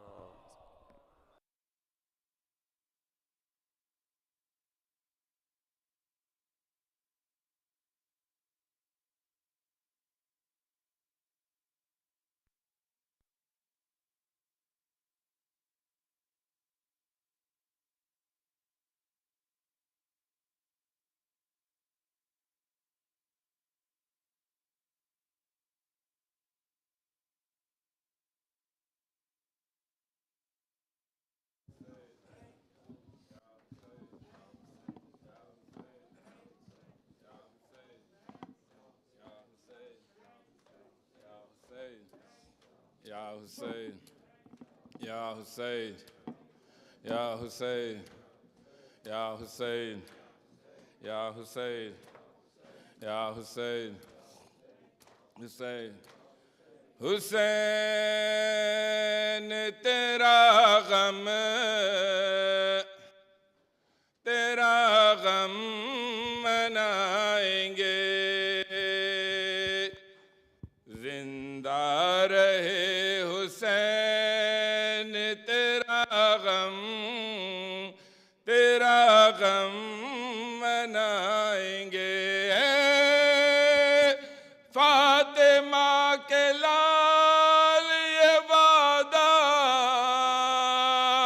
ye vada nibhayenge. Hussain तेरा गम मनाएंगे जिंदा रहे हुसैन तेरा गम मनाएंगे घर में हमारे आएंगी मजलिस में फातिमा घर में हमारे आएंगी मजलिस में फातिमा फर्शे अज़ा के साथ ये दिल भी बिछाएंगे जिंदा रहे हुसैन तेरा झूले हमारी ये शबी है ये ताज़िए झूले हमारी ये शबी है ये ताज़िए तहज़ीब गम से दर्द के मंज़र सजाएंगे जिंदा रहे हुसैन तेरा गम ये उनका है जुलूस जो प्यासे हुए शहीद ये उनका है जुलूस जो प्यासे हुए शहीद हम इसके रास्ते में सबीले लगाएंगे जिंदा रहे हुसैन तेरा गम मनाएंगे जिंदा रहे हुसैन तेरा गम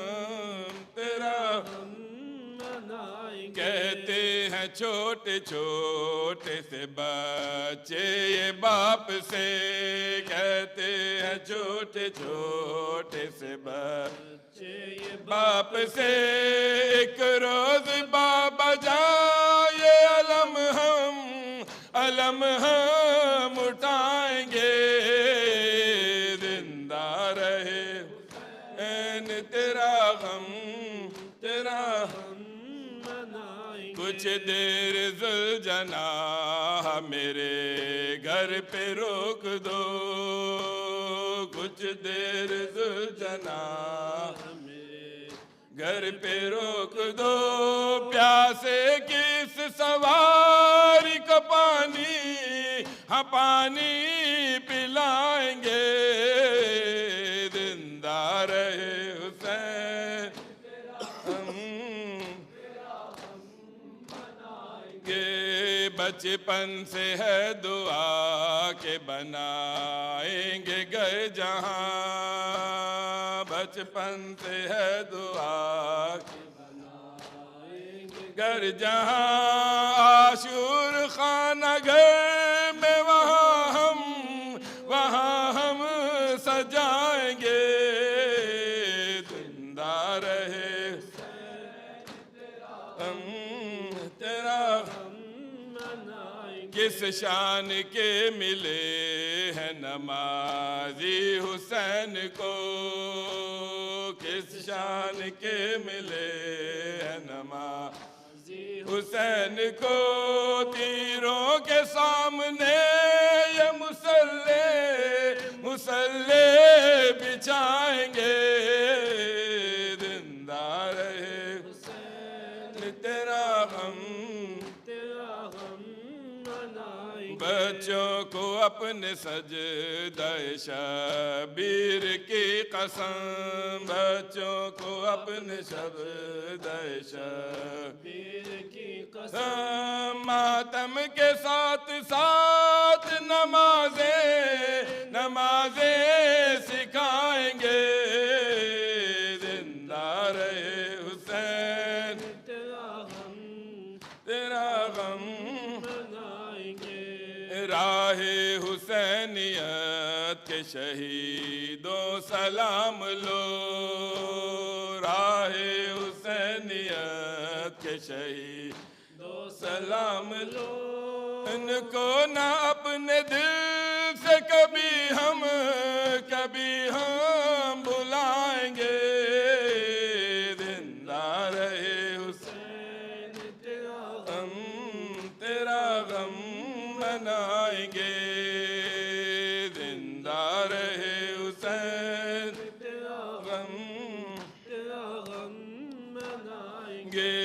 बाद ज़हूर होगा मुहर्रम का ये हशम, बाद ज़हूर होगा मुहर्रम का ये हशम। हम करबला इमाम के हमरा जाएंगे, जिंदा रहे हुसैन तेरा गम ए फातिमा के लाल ये वादा निभाएंगे, जिंदा रहे हुसैन तेरा गम मना। बर मोहम्मद वाले मोहम्मद सल्लल्लाहु मतवज्जे से आ रहा है। अस्सलामु अलैकुम या अबा अब्दुल्लाह, अस्सलामु अलैकुम इब्न रसूलिल्लाह, अस्सलामु अलैकुम व अला जद्दिका व अबीक, अस्सलामु अलैकुम व अम्मिका व अखीक, अस्सलामु अलैका तिल मासूमीन मिन ज़ुर्रियती व बनीक, अस्सलामु अलैकुम व रहमतुल्लाहि व बरकातुहू, अस्सलामु अलैका या ग़रीब अल-ग़ुरबा, अस्सलामु अलैका या मुइन अद-दुअफ़ा वल फ़ुक़रा, अस्सलामु अलैका या शम्स अश-शमूस, अस्सलामु अलैका या अनीस अन-नफूस अय्युहल मग़फ़ून बिअर्द-तुस, या अबल हसन या अली इब्न मूसा रज़ा रूही व जिस्मी व क़ल्बी लकल फ़िदा, अस्सलामु अलैकुम व रहमतुल्लाहि व बरकातुहू, अस्सलामु अलैका या मौलाना या साहिबल असर व ज़मान, सय्यदी अल-अमान अल-अमान अल-अमान मिन फ़ितनतिज़ ज़मान, अस्सलामु अलैका या शरीकल क़ुरआन, अस्सलामु अलैका या ख़लीफ़तर रहमान, अस्सलामु अलैका इमामल इंस वल जान, अज्जलल्लाहु ताला फ़रजक व सअलल्लाहु ताला मख़रजक व ज़ुहूरक, अस्सलामु अलैकुम व रहमतुल्लाहि व बरकातुहू। बिस्मिल्लाहिर रहमानिर रहीम।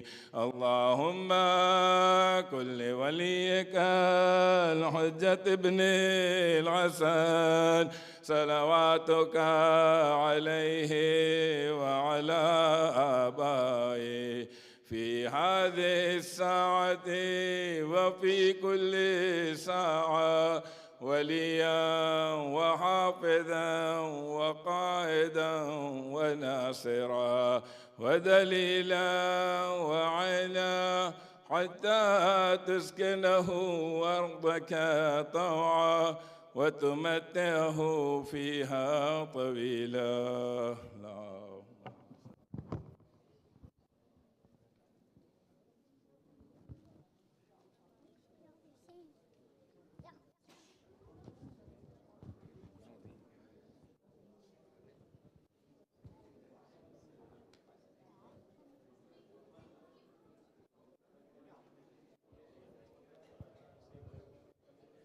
औज़ु बिल्लाहि मिनश शैतानिर रजीम, बिस्मिल्लाहिर रहमानिर रहीम।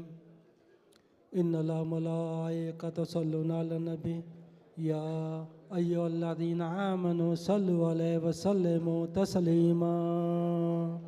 अल्लाहुम्मा सल्लि मुहम्मद व आले मुहम्मद।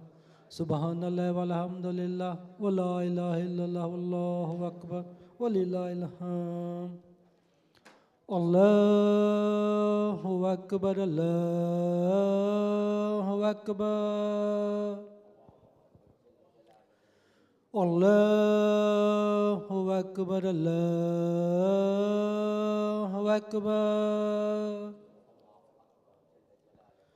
अशहदु अल्ला इलाहा इल्लल्लाह,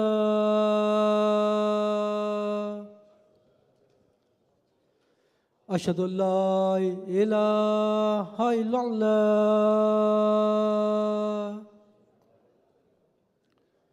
अशहदु अन्ना मुहम्मदुर रसूलुल्लाह,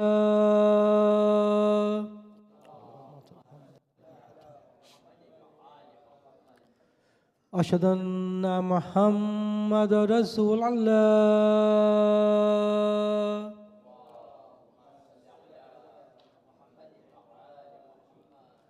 अशहदु अन्ना अमीरुल मोमिनीन व इमामुल मुत्तकीन अलियुन वलियुल्लाह,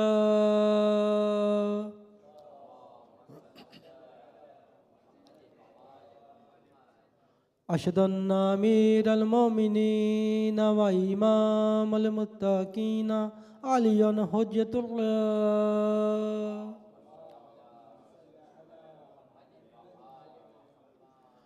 حي على الصلاة حي على الصلاة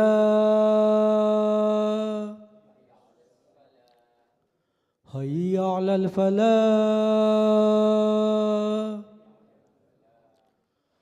حي على الفلاح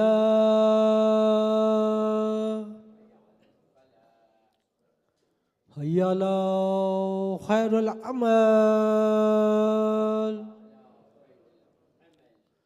حي على خير العمل.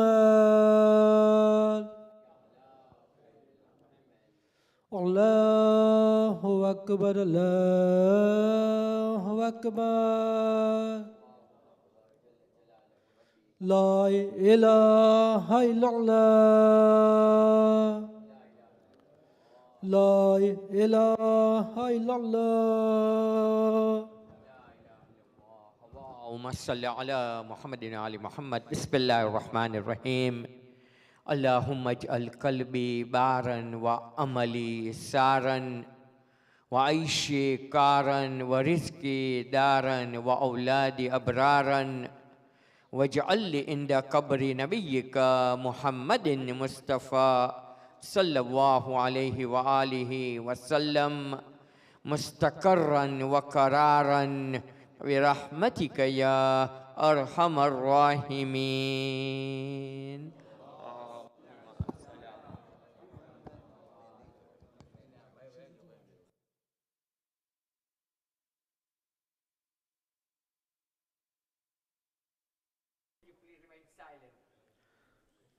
الله أكبر الله أكبر.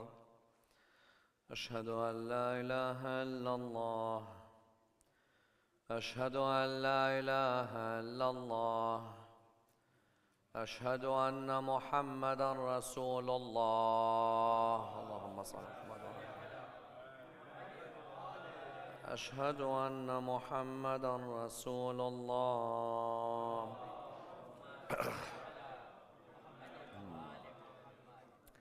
أشهد أن عليا ولي الله وأشهد أن عليا حجة الله. حي على الصلاة حي على الصلاة حي على الفلاح حي على الفلاح حي على خير العمل حي على خير العمل. قد قامت الصلاة قد قامت الصلاة. الله أكبر الله أكبر لا إله إلا الله.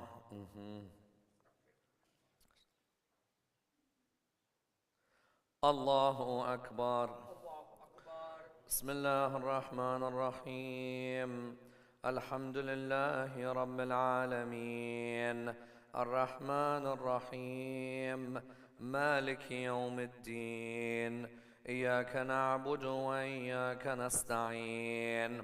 اهدنا الصراط المستقيم صراط الذين أنعمت عليهم غير المغضوب عليهم ولا الضالين.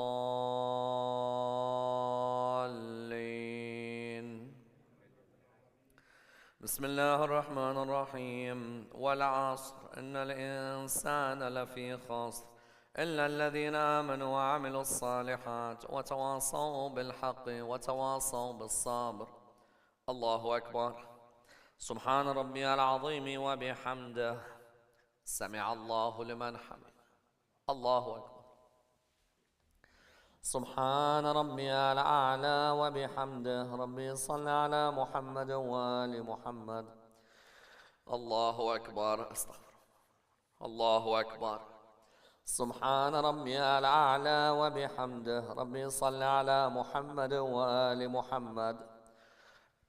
الله أكبر. بحول الله وقوته أقوم وأقعد وأركع وأسجد.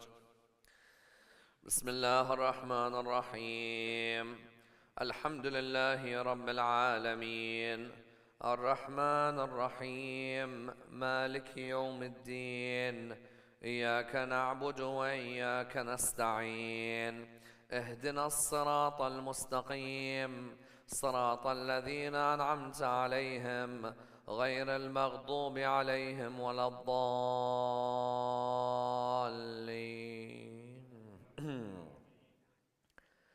بسم الله الرحمن الرحيم. قل هو الله أحد الله الصمد لم يلد ولم يولد ولم يكن له كفوا أحد. كذلك الله ربي. الله أكبر. اللهم صل على محمد وآل محمد. يا الله يا رحمن يا رحيم يا مقلب القلوب ثبت قلبي على دينك. الله أكبر. سبحان ربي العظيم وبحمده. سمع الله لمن. الله أكبر. سبحان ربي الأعلى وبحمده. ربي صل على محمد وآل محمد. الله أكبر. الله أكبر. سبحان ربي الأعلى وبحمده. ربي صل على محمد وآل محمد. الله أكبر. الحمد لله. أشهد أن لا إله إلا الله وحده لا شريك له وأشهد أن محمدا عبده ورسوله. اللهم صل على محمد وآل محمد. بحول الله وقوته قوم واقعد واركع واسجد.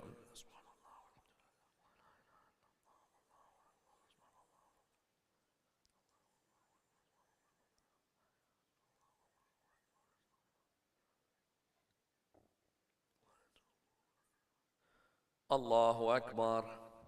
سبحان ربي العظيم وبحمده. سمع الله لمن حمده. الله أكبر. سبحان ربي الأعلى وبحمده. ربي صل على محمد وآل محمد. الله أكبر. أستغفر الله أكبر. سبحان ربي الأعلى وبحمده. ربي صل على محمد وآل محمد.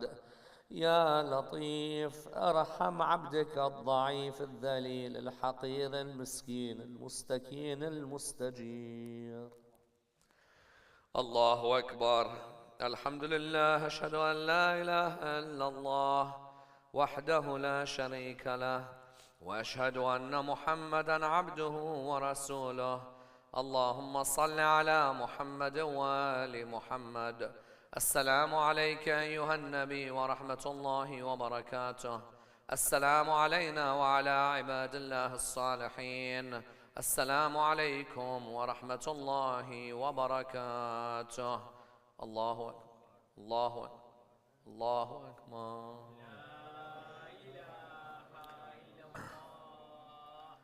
اللهم صل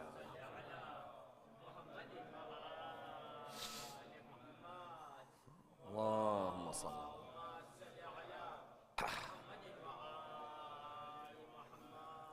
اللهم صل.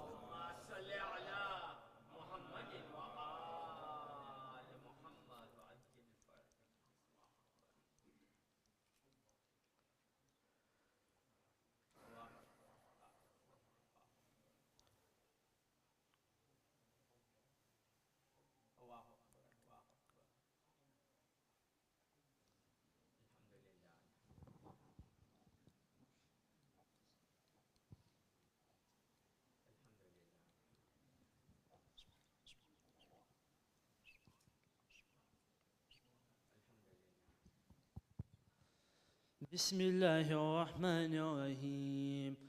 اللهم إني أسألك موجبات رحمتك وعزائم مغفرتك والنجاة من النار ومن كل بلية والفوز بالجنة والرضوان في دار السلام وجوار نبيك محمد عليه وآله السلام.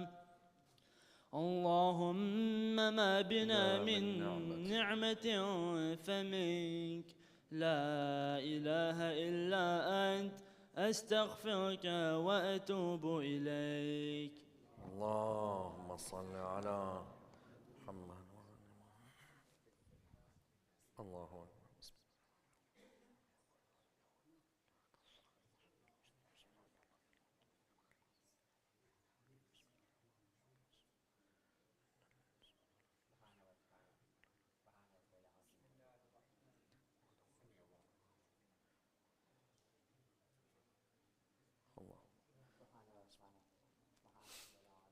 سمع الله.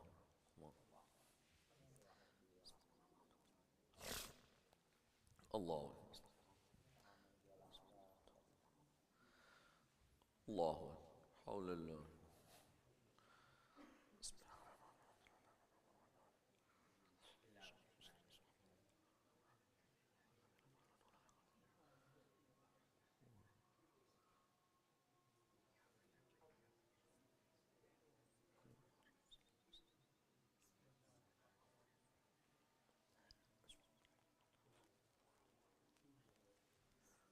سمع الله.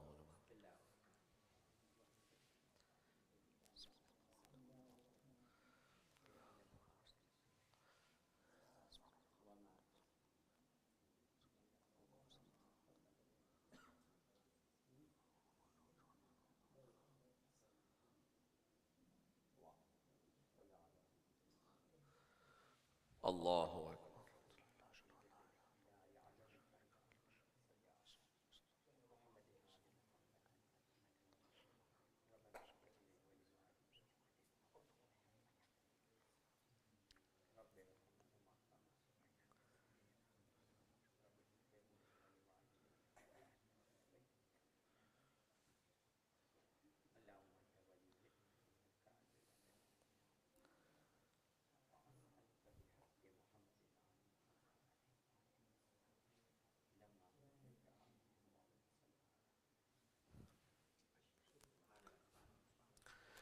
الله أكبر. الله أكبر. أشهد أن لا إله إلا الله. أشهد أن لا إله إلا الله. أشهد أن محمدا رسول الله. اللهم صل. أشهد أن محمدا رسول الله. اللهم صل. أشهد أن عليا ولي الله. وأشهد أن عليا حجة الله. حي على الصلاة. حي على الصلاة. حي على الفلاح. حي على الفلاح. حي على خير العمل. حي على خير العمل. قد قامت الصلاة. قد قامت الصلاة. الله أكبر. الله أكبر. لا إله إلا الله.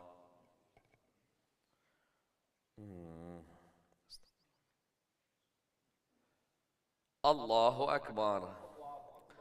بسم الله الرحمن الرحيم. الحمد لله رب العالمين الرحمن الرحيم مالك يوم الدين إياك نعبد وإياك نستعين اهدنا الصراط المستقيم صراط الذين أنعمت عليهم غير المغضوب عليهم ولا الضالين.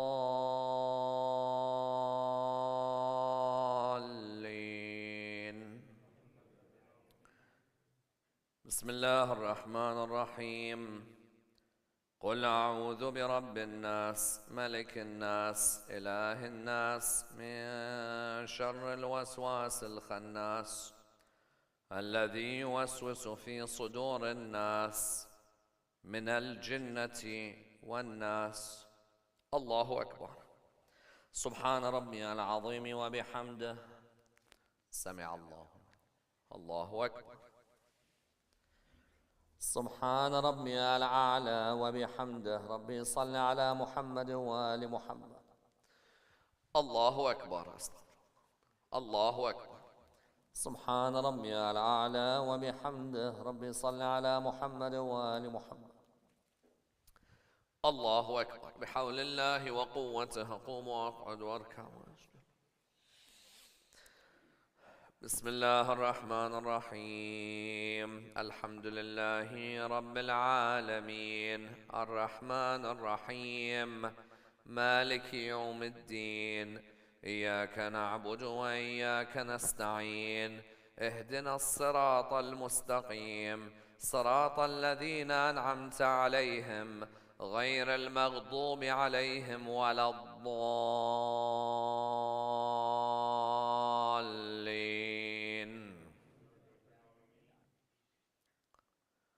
بسم الله الرحمن الرحيم. قل هو الله أحد الله الصمد لم يلد ولم يولد ولم يكن له كفوا أحد. كذلك الله ربي. الله أكبر. اللهم صل على محمد وآل محمد. اللهم كن لوليك الحجة ابن الحسن صلواتك عليه وعلى آبائه في هذه الساعة وفي كل ساعة وليا وحافظا وقائدا وناصرا ودليلا وعينا حتى تسكنه أرضك طوعا وتمتعه فيها طويلا. الله أكبر. سبحان ربي العظيم وبحمده. سمع الله لمن. الله أكبر. سبحان ربي الأعلى وبحمده. ربي صل على محمد وآل محمد. الله أكبر. استغفر الله أكبر. سبحان ربي الأعلى وبحمده. ربي صل على محمد وآل محمد. الله أكبر. الحمد لله. أشهد أن لا إله إلا الله وحده لا شريك له وأشهد أن محمدا عبده ورسوله. اللهم صل على محمد وآل محمد. بحول الله وقوته قوم واقعد واركع واسجد.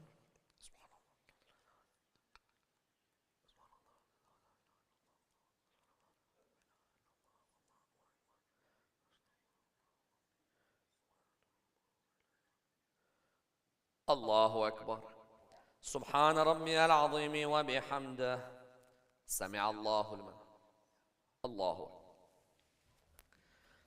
سبحان ربي الأعلى وبحمده. ربي صل على محمد وآل محمد. الله أكبر. استغفر الله أكبر. سبحان ربي الأعلى وبحمده. ربي صل على محمد وآل محمد. الله أكبر. بحول الله وقوته قوم واقعد واركع وأسجد.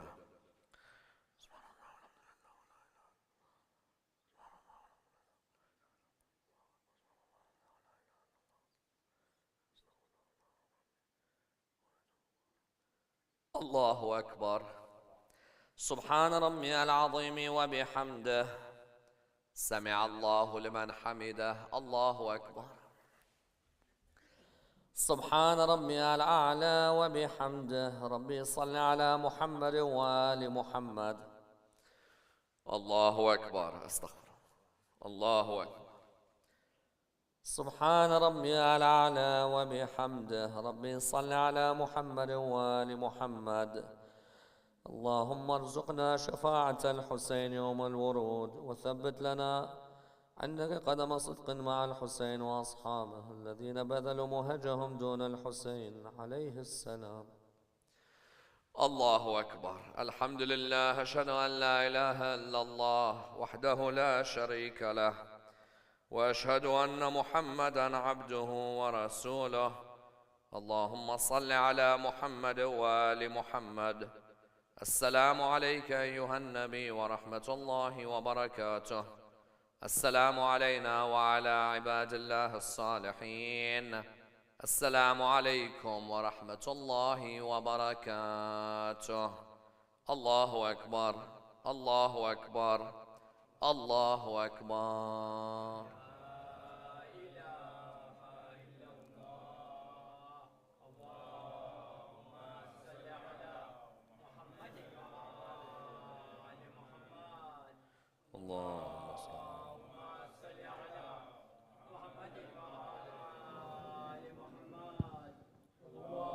اللهم صل على محمد وآل محمد.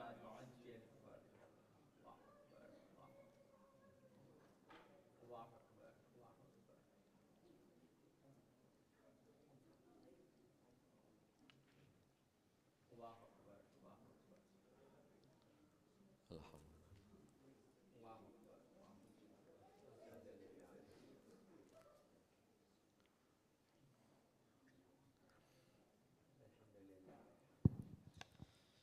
بسم الله الرحمن الرحيم.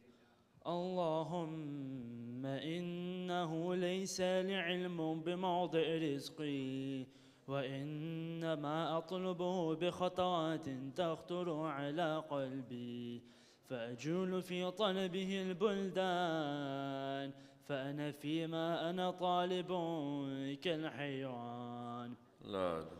لا أدري في سحل هو أم في جبل، أم في أرض أم في سماء، أم في بر أم في بحر، وعلى يدي من ومن قبل من، وقد علمت أن علمه عندك وأسبابه بيدك، وأنت الذي تقسمه بلطفك وتسببه برحمتك. اللهم فصل على محمد وآله، واجعل يا رب رزق قلي واسعا، ومطلبه سهلا، ومأخذه قريبا، ولا تعنني بطلب ما لم تقدر لي فيه رزقا، فإنك غني عن عذابي وأنا فقير إلى رحمتك. فصل على محمد وآله، وجد على عبدك بفضلك، إنك ذو الفضل العظيم.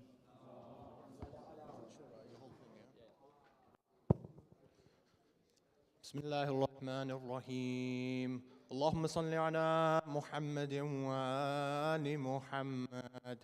السلام عليك يا أبا عبد الله، السلام عليك يا ابن رسول الله، السلام عليك يا خيرة الله وابن خيره، السلام عليك يا ابن أمير المؤمنين وابن السيد الوصيين، السلام عليك يا ابن فاطمة سيدة نساء العالمين، السلام عليك يا ثار الله وابن ثاره والوتر الموتور، السلام عليك وعلى الأرواح التي حلت بفنائك.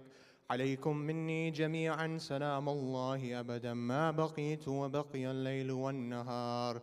يا أبا عبد الله، لقد عظمت الرزية وجلت وعظمت المصيبة بك علينا وعلى جميع أهل الإسلام، وجلت وعظمت مصيبتك في السماوات على جميع أهل السماوات.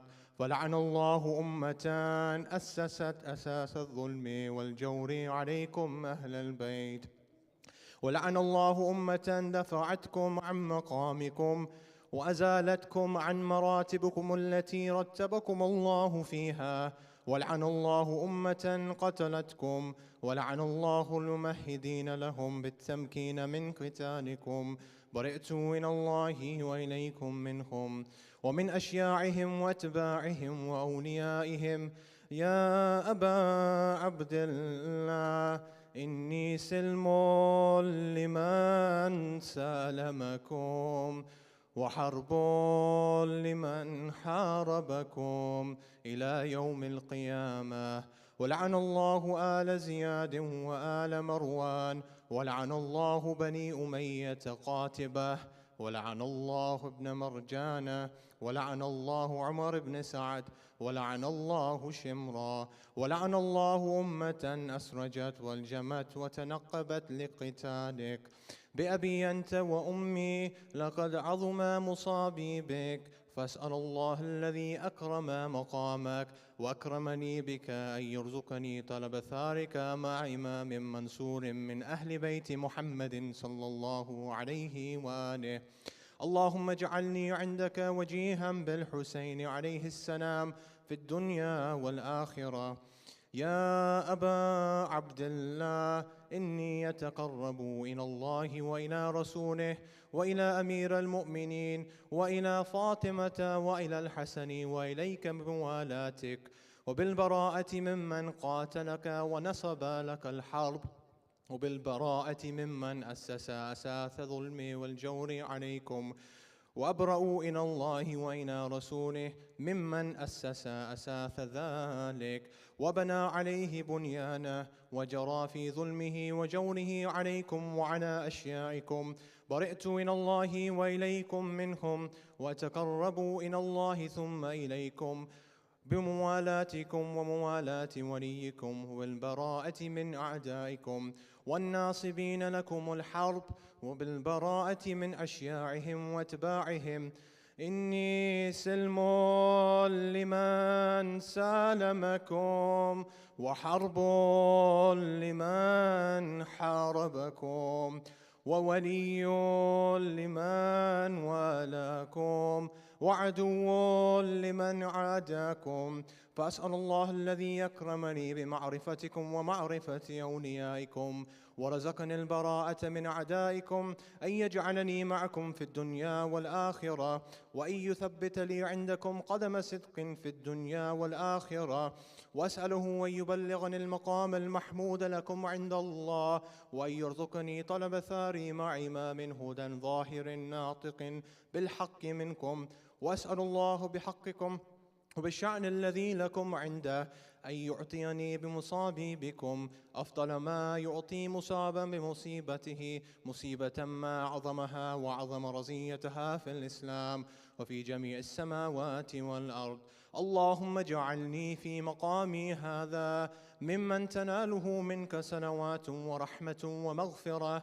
اللهم اجعل محياي محيا محمد وآل محمد، ومماتي ممات محمد وآل محمد.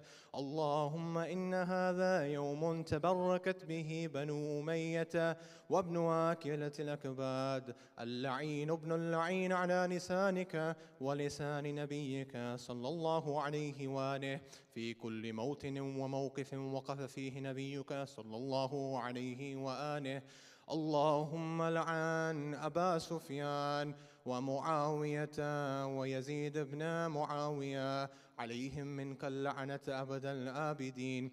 وهذا يوم فرحت به آل زياد وآل مروان بقتلهم الحسين صلوات الله عليه. اللهم فداعف عليهم اللعن منك والعذاب الأليم. اللهم إني يتقرب إليك في هذا اليوم وفي موقفي هذا وأيام حياتي بالبراءة منهم واللعنة عليهم وبالموالاة لنبيك وآل نبيك عليه وعليهم السلام. اللهم لعن أول ظالم ظلم حق محمد وآل محمد وآخر تابع له على ذلك. اللهم لعن العصابة التي جاهدت الحسين وشايعت وبايعت وتابعت على قتله. اللهم لعنهم جميعا. السلام عليك يا أبا عبد الله وعلى الأرواح التي حلت بفنائك. عليك مني سلام الله أبدا ما بقيت وبقي الليل والنهار، ولا جعله الله آخر العهد مني لزيارتكم. السلام على الحسين وعلى علي بن الحسين وعلى أولاد الحسين وعلى أصحاب الحسين. اللهم خص أنت أول ظالم باللعن مني، وابدأ به أولا ثم لعن الثاني والثالث والرابع. اللهم لعن يزيد خامسا، ولعن عبيد الله بن زياد وابن مرجان وعمر بن سعد وشمرا وآل أبي سفيان وآل زياد وآل مروان إلى يوم القيامة. اللهم لك الحمد حمد الشاكرين لك على مصابهم، الحمد لله على عظيم رزيتي. اللهم ارزقني شفاعة الحسين يوم الورود، وثبت لي قدم صدق عندك مع الحسين وأصحاب الحسين الذين بذلوا محجهم دون الحسين عليه السلام. صلوات.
Hello, hello, hello.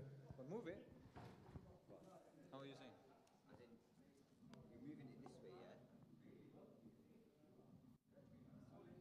That way. So he wants. If Syed both, he doesn't want to move. Right. So if Syed sits here, you can still see the camera can still see him, and you two can sit there. That way, no one has to. That's cool. That's how a podcast should be. Two in front of one. So you sit here, we'll sit here. Cool. What we need you to what would you do without me, man? I don't know why we look like he's Tell us some area that we need some better stuff. without moving the table. It depends if you look. We've told him about backdrop and all this stuff, but Sure, I'll a bit of hesitation. I'll tell him. Don't worry. Backdrop and all this other stuff, bro. Better mics.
Hello, Mine's hello, working. hello. So if you're sat there, he can't see me. Just wondering, am I on? No. Is there a switch on your side? Okay, am I on? There you go. All right, so if we just have a look at this.